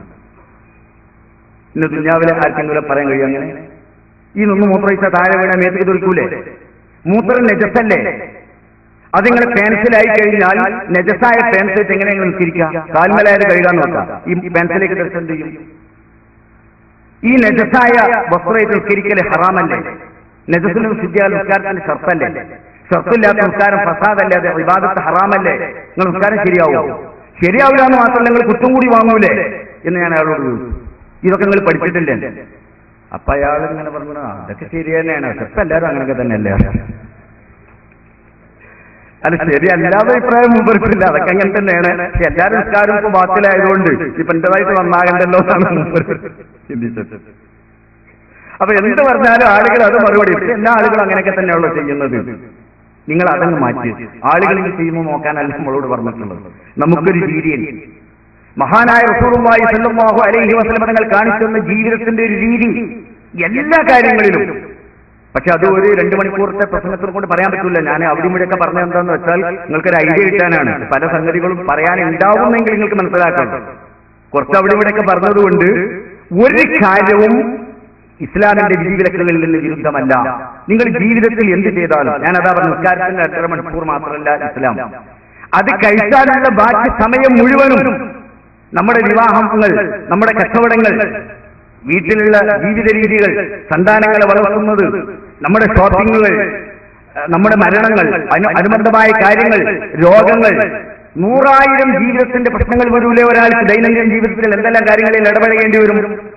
ഏതിലാണ് മഹാനായ റസൂലുള്ളാഹി സ്വല്ലല്ലാഹു അലൈഹി വസല്ലം തങ്ങളുടെ വ്യക്തമായ ഒരു നിർദ്ദേശം ഇല്ലാത്ത ഒരു 10 മിനിറ്റ് നിങ്ങളുടെ ജീവിതത്തിൽ ഏതാണുള്ളത് പറഞ്ഞുതരാൻ കഴിയും? നിങ്ങൾ എന്ത് ചെയ്യും? നിങ്ങൾക്ക് ഈ ഇരിക്കുന്ന ഈ സദസ്സിൽ ഇതിന് റസൂലുള്ള പഠിപ്പിച്ച മര്യാദകളുണ്ട്. അത് പറയാൻ സമയമില്ലാത്തത് കൊണ്ടാണ്. ഈ ഇരുത്തത്തിന് മര്യാദകളില്ലേ? നിങ്ങൾ പള്ളിയിൽ ജമാഅത്തിന് കയറി വരുന്നു, ആ വരുന്നതിന് മര്യാദകളില്ലേ? നമ്മൾക്ക് അറിയാം, ആ മര്യാദകൾ അറിയാം. ഒന്നിട്ട് ആളുകൾ ഓടുന്ന കണ്ടില്ലേ? ഓടി വരികയാണ്. ഇമാം റസൂലാണ് ഓടി വന്നിട്ട് അല്ലാഹു അക്ബർ. അവര് ഭയങ്കര താല്പര്യത്തിൽ ഞാനൊരു വലിയ പുണ്യകർമ്മ ചെയ്യുന്നതാണ് അയാളെ വിചാരം. കാരണം ഇത്രയൊക്കെ മെനക്കെട്ട് ഓടി വന്ന സ്ഥിതിക്ക് അല്ലാഹു തആല സ്വർഗ്ഗം സ്ഥാപിക്കും. റസൂൽ ഓടരുതെന്നല്ലേ നമ്മളോട് പറഞ്ഞത്? റസൂൽ പറഞ്ഞ ഓരോരുത്തരാണ് കയറി വന്നാൽ നിങ്ങൾ വഖാർ സക്കീനത്തോടുകൂടി വളരെ ശാന്തമായിട്ട് പള്ളിയിൽ നടക്കാൻ പാടുള്ളൂ. റുക്കോ കിട്ടാതിരിക്കുക ചെയ്യട്ടെ. പക്ഷെ നമ്മൾ വിചാരിക്കുന്ന എന്താണ്? സ്വർഗ്ഗം കിട്ടാൻ വേണ്ടിയിട്ടാണ് ഈ ഓടുന്നത്. അപ്പൊ വിവരക്കേടല്ലേ അത്? എല്ലാ കാര്യങ്ങളും അങ്ങനെ തന്നെയാണ്. ഒരു കാര്യത്തിലും റസൂലുള്ളാഹിന്റെ മാർഗദർശനം ഇല്ലാത്തതായിട്ട് ഒന്നുമില്ല. നിങ്ങൾ വീട്ടിൽ ചെന്ന് കയറുന്നു, ആ വീട്ടിലേക്ക് കയറുന്നതിന്റെ അദബ് ഇന്നതാണെന്ന് മഹാനായ റസൂലുള്ളാഹി സ്വല്ലല്ലാഹു അലൈഹി വസല്ലം നിങ്ങൾ പഠിപ്പിച്ചിട്ടുണ്ട്. നിങ്ങൾ ആഹാരം കഴിക്കുന്നത് മാത്രമല്ല, ആഹാരം ഉണ്ടാക്കുന്നതിന് മര്യാദയുണ്ട്, ആഹാരം വിളമ്പി വെക്കുന്നതിന് മര്യാദയുണ്ട്. കഴിച്ച ആഹാരത്തിന്റെ ബാക്കി പാത്രം എങ്ങനെ വെക്കണമെന്ന് റസൂലുള്ളാഹി സ്വല്ലല്ലാഹു അലൈഹി വസല്ലം തങ്ങൾ പറഞ്ഞിട്ടുണ്ട്. കഴിച്ച പാത്രം എന്ത് ചെയ്യണമെന്ന് പറഞ്ഞിട്ടുണ്ട്, ഇല്ലേ? വിളക്ക് കത്തിച്ചു വെക്കേണ്ട എങ്ങനെയാണെന്ന് റസൂലുള്ളാഹി സ്വല്ലല്ലാഹു അലൈഹി വസല്ലം പറഞ്ഞിട്ടില്ലേ? വീട്ടിൽ നിങ്ങൾ വസ്ത്രം തുന്നേണ്ടത് എപ്പോഴാണെന്ന് റസൂലുള്ളാഹി സ്വല്ലല്ലാഹു അലൈഹി വസല്ലം പറഞ്ഞിട്ടില്ലേ? എത്രത്തോളം സൂക്ഷ്മതകൾക്കറിയാം. മഹാനായ സുന്നൂനുൽ മിസ്രി റളിയല്ലാഹു തആല തങ്ങളുടെ കുടുംബത്തിൽപ്പെട്ട ഒരു പെൺകുട്ടി ഒരിക്കൽ അഹ്മദ് ബിൻ ഹംബൽ റളിയല്ലാഹു തആല തങ്ങളുടെ അരികിൽ വന്നു. സുന്നൂനുൽ മിസ്രി വലിയ മഹാനായിരുന്നു, സൂഫിയനായിരുന്നു, അഗാധ ജ്ഞാനിയായിരുന്നു, വറഅന്റെ അഹ്ലുകാരനായിരുന്നു. ഞാൻ നേരത്തെ പറഞ്ഞ ഓർക്കസ്ട്രേന്റെ ഒക്കെ കഥ ഉണ്ടല്ലോ, അതുപോലത്തെ സൂക്ഷ്മത പാലിക്കുന്ന ആളായിരുന്നു. ആ കുടുംബത്തിലുള്ള ഒരു പെൺകുട്ടി, ആ മഹാന്റെ കുടുംബത്തിൽ ജനിച്ച മഹത്വമുള്ള ഒരു പെൺകുട്ടി ഇമാം അഹ്മദ് ബിൻ ഹംബൽ റളിയല്ലാഹു അൻഹുവിന്റെ അരികിൽ വരികയാണ്. എന്നിട്ട് ചോദിക്കുകയാണ് മസല. എന്താ മസല ചോദിക്കുന്നറിയോ? ഇമാമയോട് ഞങ്ങൾ ഉപജീവനത്തിന് വേണ്ടി തുണി തുന്നുന്ന ആളുകളാണ്, ഞങ്ങൾ ജോലി അതാണ്. അപ്പൊ ഞങ്ങൾ വീട്ടിന്റെ പകൽ സമയത്ത് ചെയ്യും, പക്ഷെ എന്നാലും അത് മതിയാവില്ല. അപ്പൊ രാത്രി ഞങ്ങൾ ജോലി ചെയ്യേണ്ടി വരും. അപ്പൊ ഞങ്ങൾക്ക് വീട്ടില് അതിൽ കത്തിച്ചു വെക്കാൻ എണ്ണയൊന്നും വാങ്ങാൻ ഞങ്ങളുടെ കയ്യിൽ കാശില്ല. അപ്പൊ ഞങ്ങൾ വീട്ടിന്റെ തട്ടുംപുറത്തിരിക്കും. അപ്പൊ മുന്നിലുള്ള വഴികളിലൂടെ ആളുകൾ, അന്നത്തെ കാലല്ലേ ഈ ഫാനൂസ് കത്തിച്ചിട്ട്, ഫാനൂസ് എന്നാ പറയുക സാധാരണ, പഴയ കാലത്ത് നമ്മുടെ നാട്ടിലല്ലോ പാനി, ഫാനൂസ് അറബി പദമാണ് ഫാനൂസ്. അപ്പൊ ഈ ഫാനൂസ് കത്തിച്ചിട്ട് പോകും. അപ്പൊ ആ വെളിച്ചം ഞങ്ങൾക്ക് കിട്ടും. അവരുടെ ഫാനൂസിന്റെ വെളിച്ചത്തിൽ ഞങ്ങൾക്ക് തുണി തുന്നാൻ പറ്റുമോ, അത് ഹലാലാവോ? നിങ്ങൾ ആലോചിച്ചു, മസാല ചോദിക്കണം. എത്ര സൂക്ഷ്മതയാണ് അവർ പാലിച്ചിരുന്നത്. മഹാനായ ഇമാം അഹ്മദ് ബിൻ ഹംബൽ റളിയല്ലാഹു തആല ചോദിച്ചു, അന്വേഷിക്കാമെന്നവരോട്, മക്കളെ നിങ്ങൾ ആരാണെന്ന്.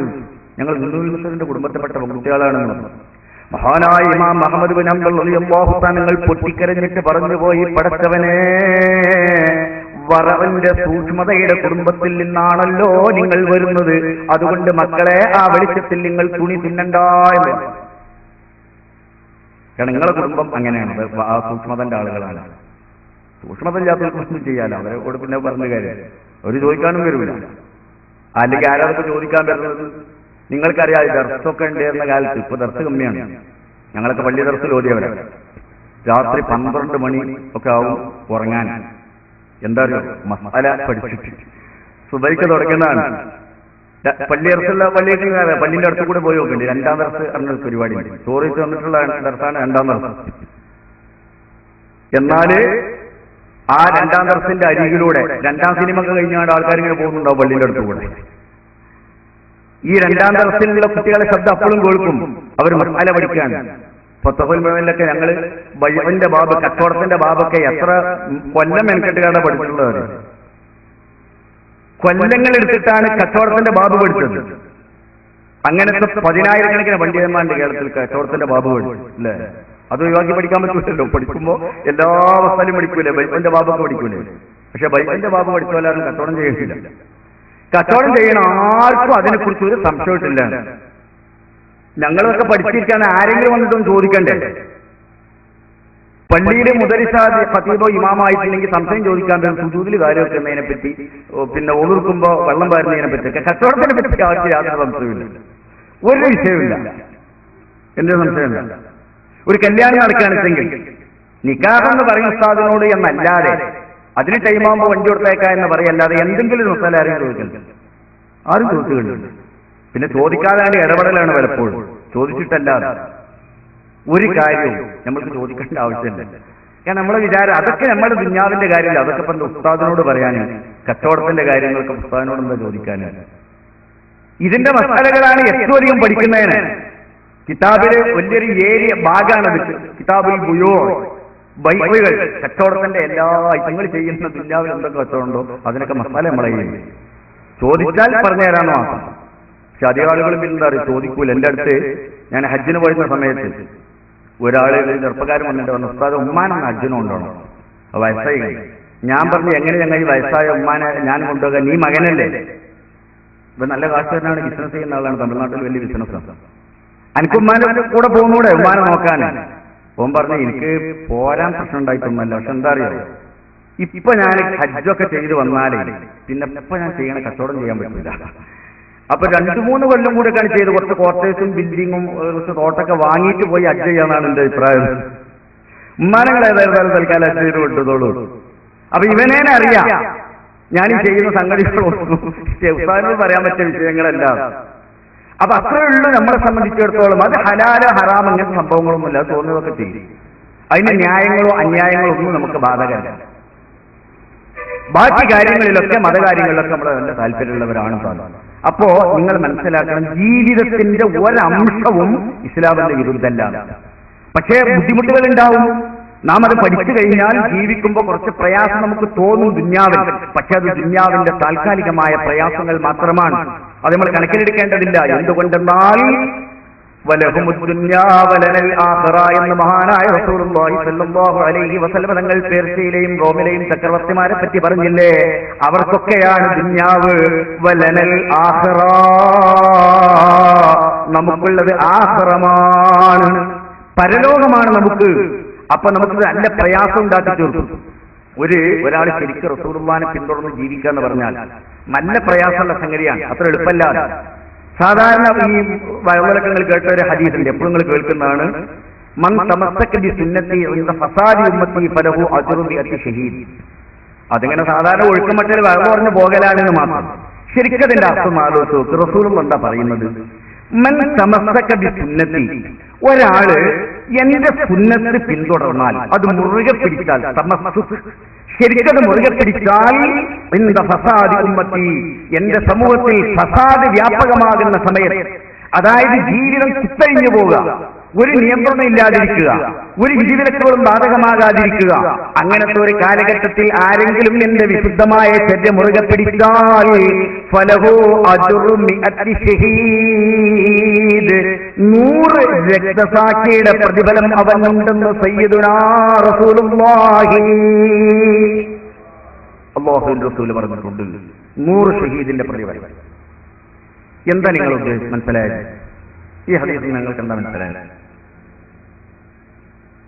നിങ്ങൾ വിചാരിക്കും തൊപ്പിയുടെ റസൂലുള്ളാഹിന്റെ സുന്നത്താണ്, അവർ തൊപ്പിട്ട് ഞാൻ റസൂലുള്ളാഹിനെ ഇത്തിബാഅ്, ഇതിന് 100 ഷഹീദിന്റെ കൂലിയാണ് നിങ്ങൾ വിചാരിച്ചത്? ആണോ? എന്താണ് നിങ്ങൾ ഉദ്ദേശിച്ചത്? ഒരു ഷഹീദ് എന്ന് പറഞ്ഞാൽ ആ രക്തസാക്ഷിയുടെ ത്യാഗം. നിങ്ങൾക്കറിയോ, മഹാനായ അബ്ദുല്ലാഹി ഇബ്നു റവാഹ റളിയല്ലാഹു തആല അൻഹു, ജോർദാനിലെ മൂത്രത്തിലാണ് അബ്ദുല്ലാഹി ഇബ്നു റവാഹ റളിയല്ലാഹു അൻഹുവിന്റെ വിശുദ്ധമായ ഖബറിടം. കഴിഞ്ഞ റജബില് ഞങ്ങൾ സിയാറത്തിന് പോയപ്പോൾ അവിടെ സന്ദർശിച്ചു. ഗംഭീരമായ മഖബറയാണ്. നമ്മുടെ നാട്ടിലുള്ള മഖബറകളൊക്കെ എത്രയോ ഇരട്ടി വലുപ്പമുള്ള ഗംഭീരമായ മഖബറ മഹാനായ അബ്ദുല്ലാഹി ഇബ്നു റവാഹ റളിയല്ലാഹു അൻഹു. അല്ലാഹുവിന്റെ ഹബീബായ റസൂൽ ഹിജ്റയുടെ 8ാമത്തെ വർഷം മദീനയിൽ നിന്ന് 3000 സ്വഹാബികളെ റോമൻ സാമ്രാജ്യത്തിന്റെ ശത്രുക്കളുമായിട്ട് ഏറ്റുമുട്ടാൻ വേണ്ടി ഷാമിലേക്ക് പറഞ്ഞയച്ചതാണിത്. ആ അബ്ദുല്ലാഹി ഇബ്നു റവാഹ റളിയല്ലാഹു തആല തങ്ങളെ അല്ലാഹുവിന്റെ റസൂലിന്റെ നായകത്വം ഏൽപ്പിച്ചതാണ്. അവിടുന്ന് പറഞ്ഞു, ഇതിന്റെ നേതൃത്വം വഹിക്കേണ്ടത് സെയ്ദ് ഇബ്നു ഹാരിസത്താണ്. സെയ്ദ് ഷഹീദായാൽ ജാഫർ ഇബ്നു അബീ ത്വാലിബാണ്. ജാഫർ ഷഹീദായാൽ അബ്ദുല്ലാഹി ഇബ്നു റവാഹയാണ്. ആ 3 ചെറുപ്പക്കാർ, അവർ നിങ്ങൾ മനസ്സിലാക്കണം, അവർ നാട്ടിൽ ഭാര്യമാരും മക്കളുമുള്ളവരാണ്. മദീനത്തെ പള്ളിയിൽ റസൂലുള്ളാഹിന്റെ മുന്നിൽ നിന്ന് ഈ പതാക കൊടുത്ത് ഇറക്കി പോകുന്ന സമയത്ത് റസൂലുള്ളാഹിന്റെ വാക്കിൽ നിന്ന് അവർക്ക് വ്യക്തമാണ്, ഞങ്ങൾ ഇനി നാട്ടിലേക്ക് മടങ്ങാൻ ഉള്ളവരല്ല. കാരണം റസൂലുള്ളാഹി പറഞ്ഞു കഴിഞ്ഞു, ഞങ്ങൾ ഷഹീദാകുമെന്ന്, രക്തസാക്ഷിയാകുമെന്ന് അറിഞ്ഞുകൊണ്ടാണ് ആ പോകുന്നത്. മൂത്തത്തിൽ വെച്ച് 1 ലക്ഷം വരുന്ന റോമൻ പടയാളികളുമായിട്ടാണ് അവർ ഏറ്റുമുട്ടിയത്. മഹാനായ സെയ്ദ് ഇബ്നു ഹാരിസത്ത് രക്തസാക്ഷിയായി. പിന്നീട് അതിന്റെ പതാക പിടിച്ച മഹാനായ ജാഫർ ഇബ്നു അബീ ത്വാലിബ് രക്തസാക്ഷിയായി.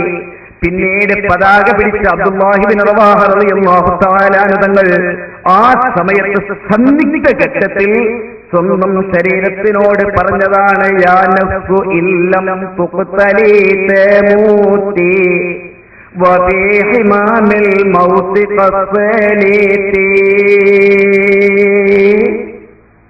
എന്തായിരിക്കും രംഗം നിങ്ങൾ നോക്കൂ. ആത്മമിത്രങ്ങളായ 2 ആളുകളും കൺമുമ്പിൽ വെട്ടേറ്റ് വീഴുകയാണ്. വളരെ പുത്തം സഹാബികളാണ് കൂടെയുള്ളത്. ശത്രുക്കൾ 1 ലക്ഷം സർവശക്തരായ ആളുകളാണ്. അവരാ കാലഘട്ടത്തിൽ ഏറ്റവും വലിയ സാമ്രാജ്യത്തിന്റെ പ്രതിനിധികളാണ്. പക്ഷേ മഹാനായ അബ്ദുല്ലാഹി ഇബ്നു റവാഹ പറയുന്നത്, യാ നഫ്സി, എന്റെ ശരീരമേ, സ്വന്തം നഫ്സിനോടാ പറയുന്നത്, ഇല്ലം തുഖ്തലി തമൂതി, ഇവിടുന്ന് കൊല്ലപ്പെട്ടിട്ടെങ്കിലും മരിക്കേണ്ടി വരും. അപ്പൊ അതുകൊണ്ട് മരിക്കണം എന്ന് വിചാരിക്കുന്നതിന് വലിയ കാര്യമൊന്നുമില്ല. അത് എവിടുന്നായിരുന്നാലും സമാണ്. ഇവിടുന്ന് കൊല്ലപ്പെട്ടിട്ടില്ലെങ്കിലും നീ മരിക്കൂലേ. ശരീരത്തിനോട് ചോദിക്കാണ്, എന്റെ ശരീരമേ ഇല്ലം തുക്തലി തമൂത്തി, ഇവിടുന്ന് കൊല്ലപ്പെട്ടിട്ടില്ലെങ്കിൽ നീ മരിക്കൂലേ? മരണത്തിന്റെ തീച്ചൂളയിലാണ് നീ വന്നു ചേർന്നിട്ടുള്ളത്. അതുകൊണ്ട്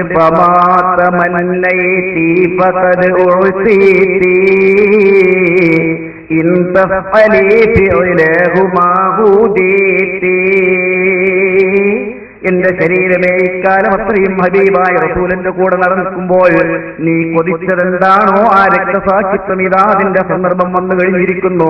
നിന്റെ മുൻഗാമികളായ രണ്ടാളുകളും ആത്മധൈര്യം അവലംബിച്ചുകൊണ്ട് പോരാടി മരിച്ചതുപോലെ നീയും പോരാടി മരിച്ചാൽ നിനക്ക് അല്ലാഹു തആല മാർഗദർശനം നൽകും. സ്വന്തം നഫ്സിനോട് വാങ്ങു പറയാണ്, എന്നിട്ട് പോരാടിയിട്ട് അവിടെ വീണിട്ട് മരിക്കുകയാണ്. ഇതാണ് രക്തസാക്ഷി. ആ ത്യാഗം, മദീനയിൽ നിന്ന് 1 മാസം യാത്ര ചെയ്യണം അങ്ങോട്ട് മൂത്തത്തിലെ മരുഭൂമിയിലൂടെ, എന്നിട്ടാണ് ഈ ആളുകൾക്ക് പോയി യുദ്ധം ചെയ്യുന്നത്. ഇങ്ങനത്തെ 100 രക്തസാക്ഷിന്റെ കൂലി നിങ്ങൾക്ക് തരാൻ എന്തിനായി പറയുന്നത്? റസൂലുള്ളാഹിനെ പിന്തുടരാനാണ്. അപ്പൊ അത് അതിന് മാത്രം പ്രയാസമുള്ള സംഗതി ആവുമ്പോഴല്ലേ ആ കൂലി കിട്ടുള്ളൂ, അല്ലേ? അത്രമാത്രം പ്രയാസം വേണ്ടേ? ശരിയാണ്. നിങ്ങൾക്കറിയോ, നമ്മളൊരു വേഷത്തിൽ വിരാത്ത റസൂലുള്ളാഹിനെ ഇത്തിബായിൽ വലിയ പ്രയാസമുള്ള സംഗതിയൊന്നുമല്ല. ഇനി ഒരു പത്രക്കാട്ട് ഉസ്കരിക്കണം സുന്നത്താണ്, അതും പ്രയാസമുള്ളതല്ല. നോമ്പ് വെൽക്കണം, അതും പ്രയാസമുള്ളതല്ല. പക്ഷേ ഞാനീ പറഞ്ഞതുപോലെ റസൂലുള്ളാഹിനെ ഇത്തിബാ ചെയ്തിട്ട് പൊരിയിൽ നമുക്ക് ജീവിക്കാൻ പറ്റും. അത് കുറച്ച് പ്രയാസമുണ്ട്. അതിന് 100 ഷഹീദിന്റെ കൂലി തന്നെ കിട്ടും. ഇപ്പൊ നമ്മളെ ഭാര്യമാരെയും മക്കളെ എടുത്ത് റസൂലുള്ളാഹിനെ ഇത്തിബാ ചെയ്യാൻ തീരുമാനിച്ചാൽ ജിഹാദ് ചെയ്യേണ്ടി വരും. അത്ര എളുപ്പമല്ലാതെ തോറ്റുപോകും നമ്മൾ. എന്തൊക്കെ സമ്മതിച്ചു പോയാലും പെരീ ചെന്നിട്ട് തിരിച്ചു വന്നാണ്ട് പറയാം, അതൊന്നും നടക്കൂല ഉസ്താദേ, പെരക്കാർ സമ്മതിക്കണില്ല. നമ്മൾക്ക് അങ്ങനെയൊക്കെ ആഗ്രഹമുണ്ട്, പക്ഷെ നടക്കൂല എന്ന് പറയും. അത് നടക്കുമ്പോൾ നിങ്ങൾക്ക് 100 ഷഹീദിന്റെ കൂലി കിട്ടും ചെയ്യും. കാരണം നടക്കണമെങ്കിൽ അത്ര എളുപ്പമല്ലാതെ നല്ല പ്രയാസം ഉണ്ടാവും, പിടിച്ചു നിൽക്കേണ്ടി വരും. ഇല്ലാതിരുന്നാൽ കഠിനമായ സമ്മർദ്ദങ്ങളിൽ നിങ്ങൾ തകർന്നു പോകും. ആത്മധൈര്യം കാണിക്കണം. ഇതിന് ആർക്കാണ് സാധിക്കുക? ഇഹലോകത്തിന്റെ ഈ ആഡംബരങ്ങളുടെ പ്രവാഹത്തിൽ ഇതൊരു വലിയ ഒഴുക്കാണ്. ഈ ഒഴുക്കിൽ തിരിച്ചു പോകാൻ, ഒഴുക്കിൻ എതിരിൽ തിരിച്ചു നിൽക്കാൻ, ധൈര്യം കാണിക്കാൻ ആർക്ക് സാധിക്കുമോ അവർക്ക് റസൂലുള്ളാഹി സ്വല്ലല്ലാഹു അലൈഹി വസല്ലം സ്വർഗ്ഗം വാഗ്ദാനം ചെയ്തിട്ടുണ്ട്. പക്ഷെ അതത്ര എളുപ്പമല്ല. അതുകൊണ്ടാണ് ഞാൻ പറഞ്ഞത്, നാം അത് ആദ്യം പഠിക്കണം. ഒന്നാമത് നമുക്ക് അറിവില്ലാത്തൊരു പ്രശ്നമുണ്ട്. എന്ത് കാര്യം എങ്ങനെ ക്ലിയർ ആയിട്ട് ചെയ്യാൻ നമുക്ക് അറിഞ്ഞുകൂടും പല കാര്യങ്ങളും. കാരണം ഇസ്ലാമിക വിജ്ഞാനം വളരെ വിശാലമാണ്. ആ അറിവുകളുടെ ശേഖരത്തിൽ നമുക്കൊന്നും കിട്ടിയിട്ടില്ല, പറയുന്ന എനിക്കും കിട്ടിയിട്ടില്ല. മഹാനായ ഇമാം സുയൂത്തി റളിയല്ലാഹു തആല അൻഹു, നിങ്ങൾക്കറിയോ, 500 ഗ്രന്ഥം എഴുതിയ ആളാണ്. 500 കിതാബ് ഇമാം സുയൂത്തി റളിയല്ലാഹു തആല അൻഹുടേതായി. 500 കിതാബ് എന്ന് പറഞ്ഞാൽ ഒരു കിതാബ് തന്നെ 10-15 വാള്യാണ്. കിതാബിന്റെ വാല്യം എന്ന് പറഞ്ഞ പുസ്തകത്തിന്റെ, നിങ്ങളുടെ പുസ്തകത്തിന്റെ വാല്യല്ല അത്. പഴയ അൾമറിയിൽ പോയി നോക്കണം. പഴയ ദർസുള്ള പള്ളിയിലെ അൾമറിയിൽ ഉണ്ടാവും കിതാബ്. ആ കിതാബ് എടുത്ത് തുറന്നു നോക്കുന്നത് എത്ര കാഴ്ചശക്തി ഉള്ളവനോ അതത്ര വായിക്കാൻ കഴിയില്ല. അത്രയും ചെറിയ അക്ഷരങ്ങളാണ് ഇതിൽ. പഴയ അറബി ലിപിയാണ്. വളരെ ഉറുമ്പിന്റെ കാലിന്റെ മാതിരിയാണ്. അപ്പൊ എത്രമാത്രം മഅലൂമാത്ത് ഇൻഫർമേഷൻ അതിലുണ്ടാവും ആലോചിച്ച് നോക്കും. കാരണം വളരെ ചെറിയ ഡോട്ട്സ് ആണ് അതിലുള്ള അക്ഷരങ്ങൾ. ഇന്നത്തെ പുതിയ ടൈപ്പിലൊക്കെ നല്ല തിളങ്ങുന്ന അക്ഷരങ്ങൾ കിട്ടും, അന്നത് കിട്ടൂലല്ലോ. അങ്ങനെയുള്ള ഒരു വാല്യം തന്നെ 1000 പേജ് ഉണ്ടാവും. ഇങ്ങനത്തെ 10-15 വാല്യാണ് ഒരു കിതാബ്. അങ്ങനെയുള്ള 500 കിതാബ് എഴുതിയ ആളാണ് ഇമാം സുയൂത്തി റളിയല്ലാഹു തആല അൻഹു. അതിൽ ഖുർആന്റെ തഫ്സീറുണ്ട്, ഹദീസിന്റെ വ്യാഖ്യാനമുണ്ട്, കർമ്മശാസ്ത്രത്തിന്റെ എണ്ണമറ്റ കിതാബുകളുണ്ട്, തസവ്വുഫുണ്ട്, വൈദ്യശാസ്ത്രം വരെ അതിലുണ്ട്. റസൂലുള്ളാഹിന്റെ പഠിപ്പിച്ച വൈദ്യശാസ്ത്രം വരെ. അത്രയും വിപുലമായ ആ ഗ്രന്ഥശേഖരങ്ങളിൽ നമ്മൾക്ക് എന്താ പഠിക്കാൻ കഴിഞ്ഞിട്ടുള്ളത്? നമ്മൾ ആയുസ് മുഴുവൻ ചെലവഴിച്ചാൽ അത് നോക്കി തീർക്കാൻ കഴിയും. പഠിക്കൽ പിന്നെ വായിച്ചു തീർക്കാൻ കഴിയും. അപ്പോ 10-15 കൊല്ലം പഠിച്ച ഞങ്ങൾക്ക് പോലും ശരിക്ക് പറഞ്ഞാൽ ഒരു സൂചിയായിട്ട് ഈ പുതിയങ്ങാടി കടപ്പുറത്ത് ചെന്ന് ആ കടലിൽ ആ സൂചി മുക്കി അതിൽ നിന്നും പുറത്തെടുത്താൽ ആ കടലിൽ നിന്ന് എത്ര വെള്ളം സൂചിയിലുണ്ടാവും? അത്ര പോലും വിജ്ഞാനത്തിന്റെ പാരാവാരത്തിൽ നിന്ന് പഠിച്ചിട്ട് എത്താൻ കഴിയാത്തവരാണ് നമ്മളൊക്കെ തന്നെ. അപ്പോ അറിവിന്റെ പോരായ്മയാണ് നമുക്ക് വലിയൊരു പ്രശ്നം. നിങ്ങൾ ചെയ്യേണ്ടത് എന്താന്ന് വെച്ചാൽ, ഇത് ഒരു 2-3 ദിവസ പ്രഭാഷണത്തിന്റെ ഉദ്ഘാടനത്തിന് വെച്ചുന്നുള്ളൂ. അതല്ല, നിരന്തരമായി ഒന്നുകിൽ സ്ഥിരമായിട്ട് ക്ലാസുകൾ സംഘടിപ്പിക്കും. ക്ലാസ് സ്ഥിരം പുരുഷന്മാർക്കും സ്ത്രീകൾക്കും ആഴ്ചയിലൊരിക്കലോ 2 ആഴ്ചയിലൊരിക്കലോ ആയിട്ട് അതെന്താണ് പഠിക്കേണ്ടതെന്ന് വെച്ചാൽ ജീവിതമാണ്. ഒരു മുസ്ലിമിന്റെ ജീവിതം എങ്ങനെയായിരിക്കും, നമ്മുടെ സാമ്പത്തിക ക്രമീകരണം, നമ്മുടെ ബിസിനസ്സുകൾ, നമ്മുടെ കുടുംബ സംവിധാനം, നമ്മുടെ വീടിന്റെ സജ്ജീകരണം, നമ്മുടെ കുട്ടികളുടെ പരിപാലനം, ഇങ്ങനെ റസൂലുള്ള പഠിപ്പിച്ച ജീവിതത്തിന്റെ നിത്യജീവിതത്തിന്റെ തുടിക്കുന്ന യാഥാർത്ഥ്യങ്ങളുണ്ട്. അത് പാർട്ടുകളായിട്ട് ഒന്നായിട്ട് പഠിക്കാൻ കഴിയില്ല. അത് കുറേശ്ശായിട്ട് പഠിക്കണം. അത് പഠിക്കുമ്പോൾ പഠിക്കുന്നതിനനുസരിച്ച് നമ്മൾ മാറിക്കൊണ്ടിരിക്കുക. അപ്പൊ ജീവിതത്തിൽ ചിട്ടയുണ്ടാവും ഒന്നുകിൽ, ഇല്ലെങ്കിൽ നിരന്തരമായി പഴയ കാലത്തൊക്കെ ഇല്ലായിരുന്നു 40 വയസ്സ് 60 വയസ്സൊക്കെ ഉണ്ടായിരുന്നു. നിങ്ങൾ കേട്ടിട്ടുണ്ടാവും, എനിക്കറിയില്ല, പറഞ്ഞു കേട്ടിട്ടുണ്ട്. മദ്രസത്തുൽ അൻസാറിൽ മഹാനായ പൂന്താവൻ അബ്ദുൽ മുസ്ലിയാർ 6 മാസം വയസ്സ് പറഞ്ഞിട്ടുണ്ട്. നമ്മൾ ശരിക്കും പഠിപ്പിച്ചു കൊടുത്താൽ സ്ത്രീകൾക്കും പുരുഷന്മാർക്കും പഠിപ്പിച്ചു കൊടുക്കണം. പുരുഷന്മാർക്ക് മാത്രം പഠിപ്പിച്ചു കൊടുത്താൽ അത് പരിയിൽ നടപ്പിലാവില്ല, പ്രത്യേക കാലത്ത് പ്രത്യേകിച്ച്. അപ്പൊ അതുകൊണ്ട് സ്ത്രീകളെ വിളിച്ചു കൂട്ടിയിട്ട് അവർക്ക് ഒരു ശരിയായ കുടുംബ ജീവിതം എങ്ങനെയാണ് എന്ന്, ഒരു കുടുംബത്തെ സെറ്റപ്പ് ചെയ്യേണ്ടത് എങ്ങനെയാണ് എന്ന് അവർക്ക് നന്നായിട്ട് പഠിപ്പിച്ചു കൊടുക്കണം. അപ്പൊ അതിനുള്ള സംവിധാനങ്ങൾ നിങ്ങൾ ഉണ്ടാക്കണം. അല്ലാഹു തആല നമുക്ക് പള്ളി ഉണ്ടാക്കി തന്നു. ഇൻഷാ അല്ലാഹ് ഇനി മദ്രസ ഉണ്ടാകാൻ പോകുന്നു. അതോടൊപ്പം ഈ രാജ്യത്തിന്റെ സാമൂഹ്യ ജീവിതത്തിൽ പരിവർത്തനം സൃഷ്ടിക്കുന്ന രീതിയിൽ വൈജ്ഞാനികമായ വിപ്ലവം നിങ്ങൾ ഉണ്ടാക്കണം. അറിവിന്റെ വിപ്ലവം. സാമൂഹികമായ ജീവിതത്തിന്റെ യാഥാർത്ഥ്യം അറിയാത്ത ഒരു മനുഷ്യനും നിങ്ങളുടെ പരിസര പ്രദേശത്ത്, നിങ്ങളുടെ മഹലിൽ ഉണ്ടാകരുത്. അതിന് എണ്ണമറ്റ ആലിമീങ്ങൾ നമ്മൾക്കുണ്ടല്ലോ. പണ്ഡിതന്മാരുടെ കുറവല്ല നമ്മൾക്കുള്ളത്, ധാരാളം ആലിമീങ്ങളുണ്ട്, പറഞ്ഞു തരാൻ കഴിവുള്ളവരുണ്ട്. അപ്പൊ അവരെ വിളിച്ചുകൊണ്ടുവന്ന് അവരെ തയ്യാറുമാണ്. നിങ്ങൾ സജ്ജീകരണങ്ങൾ ഒരുക്കണമെന്ന് മാത്രം. അതിനുള്ള സൗകര്യങ്ങൾ ഉണ്ടാക്കി കൊടുത്താൽ തീർച്ചയാണ് ആളുകൾ തയ്യാറാവും, പഠിപ്പിക്കുന്നവർ തയ്യാറാവും. ഇന്ന് വരെ ആരും പഠിപ്പിച്ചു തരൂല എന്ന് പറഞ്ഞിട്ടില്ലല്ലോ. ചില ആളുകളൊക്കെ ഞാനൊരു സെമിനാറിന്റെ കുറെ അഡ്വക്കേറ്റുമാരും എല്ലാം കൂടുതൽ സെമിനാർ. അപ്പൊ സെമിനാറിന് മുന്നോടിയായിട്ട് ചർച്ച ചെയ്തപ്പോ ചില വിഷയങ്ങൾ പറഞ്ഞപ്പോ ഖുർആനിൽ നിങ്ങൾക്ക് എങ്ങനെയുണ്ട് എന്ന് പറഞ്ഞപ്പോ ഒരാള്, ഒരു വലിയൊരാളാണ്, അയാള് പറഞ്ഞു അതൊക്കെ അതിന് ഈ ഖുർആനിലുള്ള പല സംഗതികളും ഈ പണ്ഡിതന്മാർ ജനങ്ങളോട് പറഞ്ഞു കൊടുക്കാതെ അത് മൂടി വെച്ച് ആണ് ആളുകൾക്കൊന്നും അറിയാത്തത്. അപ്പൊ ഞാൻ അയാളോട് ചോദിച്ചു, ഏത് പണ്ഡിതനാണ് നിങ്ങളോടത് മൂടി വെച്ചത്? നിങ്ങളിത് പഠിക്കാൻ ചെന്നിട്ട്, അല്ലെ നിന്നോടാരും മൂടി വെച്ചിട്ടില്ല, നിങ്ങൾ പഠിക്കാൻ ചെല്ല, ആരാത് മൂടി വെക്കുക? പണ്ഡിതന്മാരത് മൂടി വെച്ചിരുന്നേ ഞങ്ങളിത് പഠിക്കുകയായിരുന്നു. ഞങ്ങളുടെ ഉസ്താദന്മാരത് മൂടി വെച്ചാൽ ഞങ്ങൾക്ക് പഠിക്കാൻ കഴിയുമോ? ഒരാളത് മൂടി വെക്കുന്നതല്ല, ആളുകൾ ആവശ്യപ്പെടണം. ചോദിക്കുമ്പോൾ അവർ പറഞ്ഞു കൊടുക്കും, തയ്യാറാണ്. ആലിമീങ്ങൾ പറഞ്ഞു കൊടുക്കാൻ തയ്യാറാണ്. ഏതെങ്കിലും പണ്ഡിതന്റെ അടുത്ത് നിങ്ങൾ മസാല നിൽക്കാൻ ഞാൻ പറഞ്ഞു തരൂല എന്ന് ആരെങ്കിലും പറഞ്ഞിട്ടുണ്ട്? ഏതെങ്കിലും ഒരു ഉസ്താദിന്റെ അടുത്ത് രാവിലെ ചെന്ന് നിങ്ങൾ ഖുർആൻ പഠിപ്പിച്ചിട്ടുണ്ടെന്ന് ഞാൻ ഖുർആൻ പഠിപ്പിച്ചു തരൂല എന്ന് ആരെങ്കിലും പറഞ്ഞിട്ടുണ്ടോ? അപ്പൊ അതുണ്ടാവില്ല. നിങ്ങളത് അന്വേഷിക്കണം, ഇൽമ് ചോദിച്ച് കണ്ടെത്തണം, ചെന്ന് വാങ്ങണം. അറിവുള്ളിടത്ത് പോകണം. അറിവിള്ളിടത്ത് അങ്ങോട്ട് പോവുകയാണ് വേണ്ടത്. എത്ര വലിയ ആളുകളായിരുന്നാലും. മഹാനായ സഈദ് ഇബ്നുൽ മുസയ്യിബ് റളിയല്ലാഹു തആല തങ്ങളുടെ അരികിലേക്ക് അബ്ദുൽ മലിക് ഇബ്നു മർവാൻ വിജ്ഞാനം തേടി വന്ന കഥ ചരിത്രത്തിന്റെ കിതാബുകളിലുണ്ട്.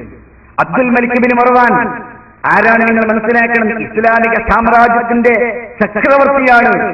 ഖിലാഫത്തുർ റാഷിദയ്ക്ക് ശേഷം, ഖലീഫമാരുടെ കാലഘട്ടത്തിന് ശേഷം മഹാനായ മുആവിയ റളിയല്ലാഹു അൻഹുവിന്റെ നേതൃത്വത്തിൽ ഡമസ്കസ് കേന്ദ്രമായി രൂപീകൃതമായ ഉമവി ഭരണകൂടത്തിലുള്ള ഏറ്റവും പ്രധാനിയായിരുന്നു അബ്ദുൽ മലിക് ഇബ്നു മർവാൻ. അന്നത്തെ ഏറ്റവും പ്രൗഢിയുള്ള ഭരണാധികാരി ആ അബ്ദുൽ മലിക് ഇബ്നു മർവാൻ ഒരിക്കൽ മക്കത്തെ പോവുകയാണ് ഹജ്ജിന്. ആ സമയത്ത് മദീനയിൽ വന്നു. രാജാവല്ലേ വന്നിട്ടുള്ളത്. രാജാവിന് വലിയ തമ്പുകളും പരിവാരങ്ങളും സെക്യൂരിറ്റിയും അന്ന് അങ്ങനെയാണ്. ഖിലാഫത്ത് അലി റളിയല്ലാഹു അൻഹു മരണത്തോടു കൂടി പിന്നെ ഖിലാഫത്ത് പോയല്ലോ, പിന്നെ രാജാക്കന്മാരായല്ലോ. രാജത്വത്തിന്റെ പ്രൗഢിയിലാണ് വന്നത്. അങ്ങനെ വന്ന് അബ്ദുൽ മലിക് ഇബ്നു മർവാൻ രാവിലെ സുബഹിസ്കാരം കഴിഞ്ഞ് നാസ്ത കഴിച്ചതിന്റെ ശേഷം ഒരാളെ വിളിച്ചിട്ട് പറഞ്ഞു, നീ പള്ളിയിൽ പോയി നോക്ക്, മദീനത്തെ റസൂലുള്ളാഹിന്റെ പള്ളിയിൽ അവിടെ പോയി നോക്ക്, അവിടെ ആലിമീങ്ങൾ ആരെങ്കിലും ഉണ്ടാവും, ഒന്ന് കൂട്ടിക്കൊണ്ടുപോകാം. എന്തിനാണ്? ഹദീസ് കേൾക്കാൻ. മൂപ്പർക്ക് സ്ഥിരം പതിവാണ് രാവിലെ 1 മണിക്കൂർ മൂപ്പര് ഏതെങ്കിലും ആലിമീങ്ങളെ കൊണ്ട് വഴല് പറയിപ്പിക്കും, അത് സ്വയം കേൾക്കുമോ. അങ്ങനെ വേലക്കാരൻ പള്ളിയിലേക്ക് ഓടി. രാജാവിന്റെ കൽപ്പനല്ലേ. പള്ളിയിൽ ചെന്ന് നോക്കുമ്പോൾ ഒരു പണ്ഡിതൻ അവിടെ, കുഴിഞ്ഞ കണ്ണുകൾ, പ്രകാശിക്കുന്ന മുഖം, വീതിയുള്ള നെറ്റിത്തടം, വലിയ തലപ്പാവ്, നീണ്ട് വെളുത്ത് നരച്ച താടി, എല്ലിച്ച ശരീരം, ഇവരിങ്ങനെ പ്രൗഢമായിരിക്കുന്നു. 100 കണക്കിന് ആളുകൾ മുന്നിൽ ശാന്തരായിരിക്കുന്നു. അവരോട് ഇൽമു പഠിപ്പിച്ചു കൊടുത്തുകൊണ്ടിരിക്കുകയാണ്. അപ്പൊ ആ ക്ലാസ് കഴിഞ്ഞപ്പോ ഇയാൾ മെല്ലെ ചെന്നിട്ട് പറഞ്ഞു, എന്നെ രാജാവ് പറഞ്ഞയച്ചതാണ് അബ്ദുൽ മലിക് ഇബ്നു മർവാൻ. എന്താന്ന് ചോദിച്ചു. രാജാവ് പറഞ്ഞിട്ടുണ്ട് എന്റെ പണ്ഡിതന്മാരാരെങ്കിലും പള്ളിയിൽ ഉണ്ടാവും എന്നുവെച്ചാൽ രാജാവിന്റെ അധികാരത്തിലുള്ള അന്ന് പള്ളിയും ഇമാമിയങ്ങളൊക്കെ ഇസ്ലാമിക ഭരണമല്ലേ. എന്റെ പണ്ഡിതന്മാരാരെങ്കിലും പള്ളിയിലുണ്ടാവും, ഹദീസ് കേൾക്കാനാണ് കൂട്ടിക്കൊണ്ടുവരാൻ പറഞ്ഞിട്ടുണ്ട്. മൂപ്പരിത്തോടെ പറഞ്ഞു, ഞാൻ അവന്റെ പണ്ഡിതനല്ലല്ലോ. ഞാൻ അവന്റെ പണ്ഡിതനല്ലല്ലോ. ഇയാളാകെ ഞെട്ടിപ്പോയി. പടച്ചവനെ, രാജാവ് പറഞ്ഞിട്ട് ഇന്ന് വരെ ആരും ഇതിന് മറുപടി പറഞ്ഞിട്ടില്ലല്ലോ. അപ്പൊ ഇയാൾ പറഞ്ഞു, വളരെ വിനീതനായിട്ട് പറഞ്ഞു, അല്ല, ഇൽമ് കേൾക്കാൻ വേണ്ടിയാണ് പറഞ്ഞു. മഹാനായ സഈദ് ഇബ്നുൽ മുസയ്യിബ് പറഞ്ഞു, അൽ ഇൽമു ലാ യഅതി ബൽ യുസാനു. ഇൽമ് ആളുകളെ തേടി അങ്ങോട്ട് പോകില്ല, ഇൽമുള്ളിട്ട് അത് ആവശ്യമുള്ളവർ അന്വേഷിച്ച് ചെല്ലണം എന്ന് പറഞ്ഞു. വേറെ വർത്താനം പറഞ്ഞു. ഇയാൾ തിരിച്ചു വന്നു, രാജാവിനോട് പറഞ്ഞു. അയാൾ പറഞ്ഞ, ഞാൻ രാജാവിന്റെ പണ്ഡിതനല്ല, പിന്നെ ഇൽമ് ആളുകളെ തേടി പോകില്ല എന്നാണ് പറഞ്ഞത് എന്ന് പറഞ്ഞു. രാജാവിന്റെ അംഗരക്ഷകന്മാര് പരിവാരങ്ങൾ ചൂടായി. ആരാണ് അങ്ങനത്തെ ഒരാൾ? അവർക്കറിയില്ലല്ലോ, അവരുടെ പ്രശ്നം വന്നാലേ. പിന്നെ അവരെ രാജാവിനെ കാണിക്കാവുന്ന സാറാവും ചെയ്യും. കാരണം രാജാവിനോടുള്ള കൂറ് പ്രകടിപ്പിക്കണം. എല്ലാവരും കൂടി ബഹളം വെച്ചു. ആരാണ് അങ്ങനത്തെ ഒരാൾ എന്നൊക്കെ പറഞ്ഞു. രാജാവ് പറഞ്ഞു, നിങ്ങൾ ബഹളമൊന്നും വെക്കണ്ട, എനിക്കറിയാം സഈദ് ഇബ്നുൽ മുസയ്യിബ് ആയിരിക്കുന്നു, വേറെ ആർക്കും അങ്ങനെ പറയാൻ ധൈര്യം വരില്ല. മഹാനായ സയ്യിദു താബിഈൻ, താബിഈങ്ങളുടെ നേതാവാണ്. ആ കാലഘട്ടത്തിൽ റസൂലുള്ളാഹിന്റെ സ്വഹാബികളിൽ നിന്ന് നേരെ വിജ്ഞാനം നുകർന്ന മഹാജ്ഞാനികളായ താബിഈ പണ്ഡിതന്മാരുടെ നേതാവാണ് സഈദ് ഇബ്നുൽ മുസയ്യിബ്. 40 വർഷമായി മദീന പള്ളിയിൽ, റസൂലുള്ളാഹിന്റെ വിശുദ്ധമായ പള്ളിയിൽ, അള്ളാഹിന്റെ ഹബീബായ റസൂൽ ഇരിക്കുന്ന സ്ഥലത്തിരുന്നു കൊണ്ട് ഇൽമു പ്രചരിപ്പിക്കുന്ന, പറഞ്ഞു കൊടുക്കുന്ന മഹാജ്ഞാനിയായ പണ്ഡിതനാണ്. അബ്ദുൽ മലിക് ഇബ്നു മർവാൻ പറഞ്ഞു, അതുകൊണ്ട് ഞാൻ അങ്ങോട്ട് പോയിക്കോളാം. മൂപ്പര് ചെന്നു. പിന്നെ സഈദ് ഇബ്നുൽ മുസയ്യിബിന്റെ മജ്‌ലിസിൽ ഇരുന്നു, ഹദീസ് കേട്ടു. ക്ലാസ് കഴിഞ്ഞതിന് ശേഷം കാല് പിടിച്ച് ചുംബിച്ചു രാജാവ്. കാല് പിടിച്ച് ചുംബിച്ചു സഈദ് ഇബ്നുൽ മുസയ്യിബിന്റെ. അതാണ് വിജ്ഞാനം തേടിപ്പോകുന്ന ആളുകളുടെ സ്വഭാവം. അവരെ തേടി നടക്കുകയാണ്, അന്വേഷിച്ച് നടക്കുകയാണ്. അപ്പൊ നാം ഇൽമു തേടിപ്പോകണം, അന്വേഷിച്ചു പോകണം. ഇല്ലാതിരുന്നാൽ ഞാൻ നേരത്തെ പറഞ്ഞതുപോലെ നാം ഇബാദത്തുകൾ ഒരുപാട് ചെയ്യുന്നുണ്ട്. ശുദ്ധ മനസ്സോടുകൂടെ തന്നെ അള്ളാഹു നമുക്ക് അനുഗ്രഹം ചെയ്തിട്ടുണ്ട്. നമുക്ക് അള്ളാഹു ഈമാൻ തന്നിട്ടുണ്ട്, അതിലൊന്നും ഒരു കുറവില്ല. ഞാൻ അതിൽ കുറ്റപ്പെടുത്തുന്നില്ല. നമുക്ക് എല്ലാവർക്കും അടിസ്ഥാനപരമായിട്ട് ഈമാനുണ്ട്, വിശ്വാസമുണ്ട്, ഇബാദത്ത് നമ്മൾ ചെയ്യുന്നുണ്ട്, ചെയ്യണമെന്ന് ആഗ്രഹമുണ്ട്. പക്ഷെ അറിവില്ലായ്മ കൊണ്ട് ദൈനംദിന ജീവിതത്തിൽ പിശാച് നമ്മളെ ചതിക്കും. അപ്പൊ പല കാര്യങ്ങളും നമ്മൾ ചെയ്യേണ്ടി വരും. അങ്ങനെ ചെയ്താൽ ചെയ്യുന്ന ഇബാദത്തുകളൊക്കെ അതിൽ നമുക്ക് നഷ്ടപ്പെട്ടു പോവുകയും ചെയ്യും. അതുകൊണ്ട് പഠിക്കണം, അറിയണം, അന്വേഷിക്കണം. ആ വിജ്ഞാനത്തിന്റെ മാധുര്യം ആസ്വദിച്ചാൽ നിങ്ങൾ അമ്പരന്ന് പോകുന്നത് അറിയുമ്പോഴേ അതിന്റെ മാധുര്യം അറിയുള്ളൂ. പഴയകാലത്ത് ആലിമീങ്ങളൊക്കെ പറയാറുണ്ട്, രാത്രി ഇങ്ങനെ കിതാബ് മുന്നിൽ വെച്ച് തല പുകയ്ക്കാണ് വിജ്ഞാനത്തിന് വേണ്ടി. എന്നിട്ട് ചിലപ്പോൾ രാത്രി 3 മണി 2 മണി സമയത്തൊക്കെ ആയിരിക്കും ഒരു മസാല കണ്ട് കിട്ടുന്നത്. അപ്പുണ്ടാകുന്ന സന്തോഷം കൊണ്ട് അവരുടെ കിതാബൊക്കെ അവർ കയ്യിന്നങ്ങ് ചാടിപ്പോകും, ആഹ്ലാദം കൊണ്ട്. എന്നിട്ട് അവർ പറഞ്ഞു പോകും, അയ്ന അബിനാവുൽ മുലൂക്, രാജകുമാരന്മാരെവിടെ എന്നവർ പറഞ്ഞു പോകും. കാരണം രാജകുമാരന്മാർ അവർക്ക് സുഖം എന്താണ്? അവർക്ക് പരമാവധി കിട്ടുന്ന സുഖം അവരുടെ മണിയറയിലേക്ക് ദിവസവും ഫ്രഷായ പെൺകുട്ടികൾ എത്തിച്ചു കൊടുക്കുന്നല്ലേ. അതിന് എത്ര സമയം ആ സുഖം ഉണ്ടാവും? അത് കുറച്ചു കഴിഞ്ഞാൽ അവർക്ക് മടുക്കൂലേ? ആ പെണ്ണിനെ ചവിട്ടി പുറത്താക്കില്ലേ? ആ സുഖത്തിന് ഒരു സ്ഥായിയായ സ്വഭാവമുണ്ടോ?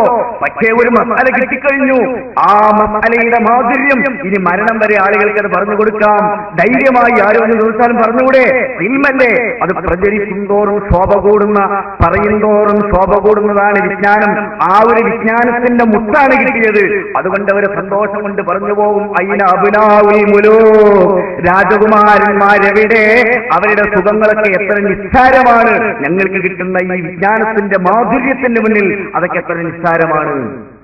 ഒരു ആയത്ത് പഠിക്കാൻ കഴിഞ്ഞാൽ അതിന്റെ രസത്ര നിങ്ങൾക്ക് അറിയോ?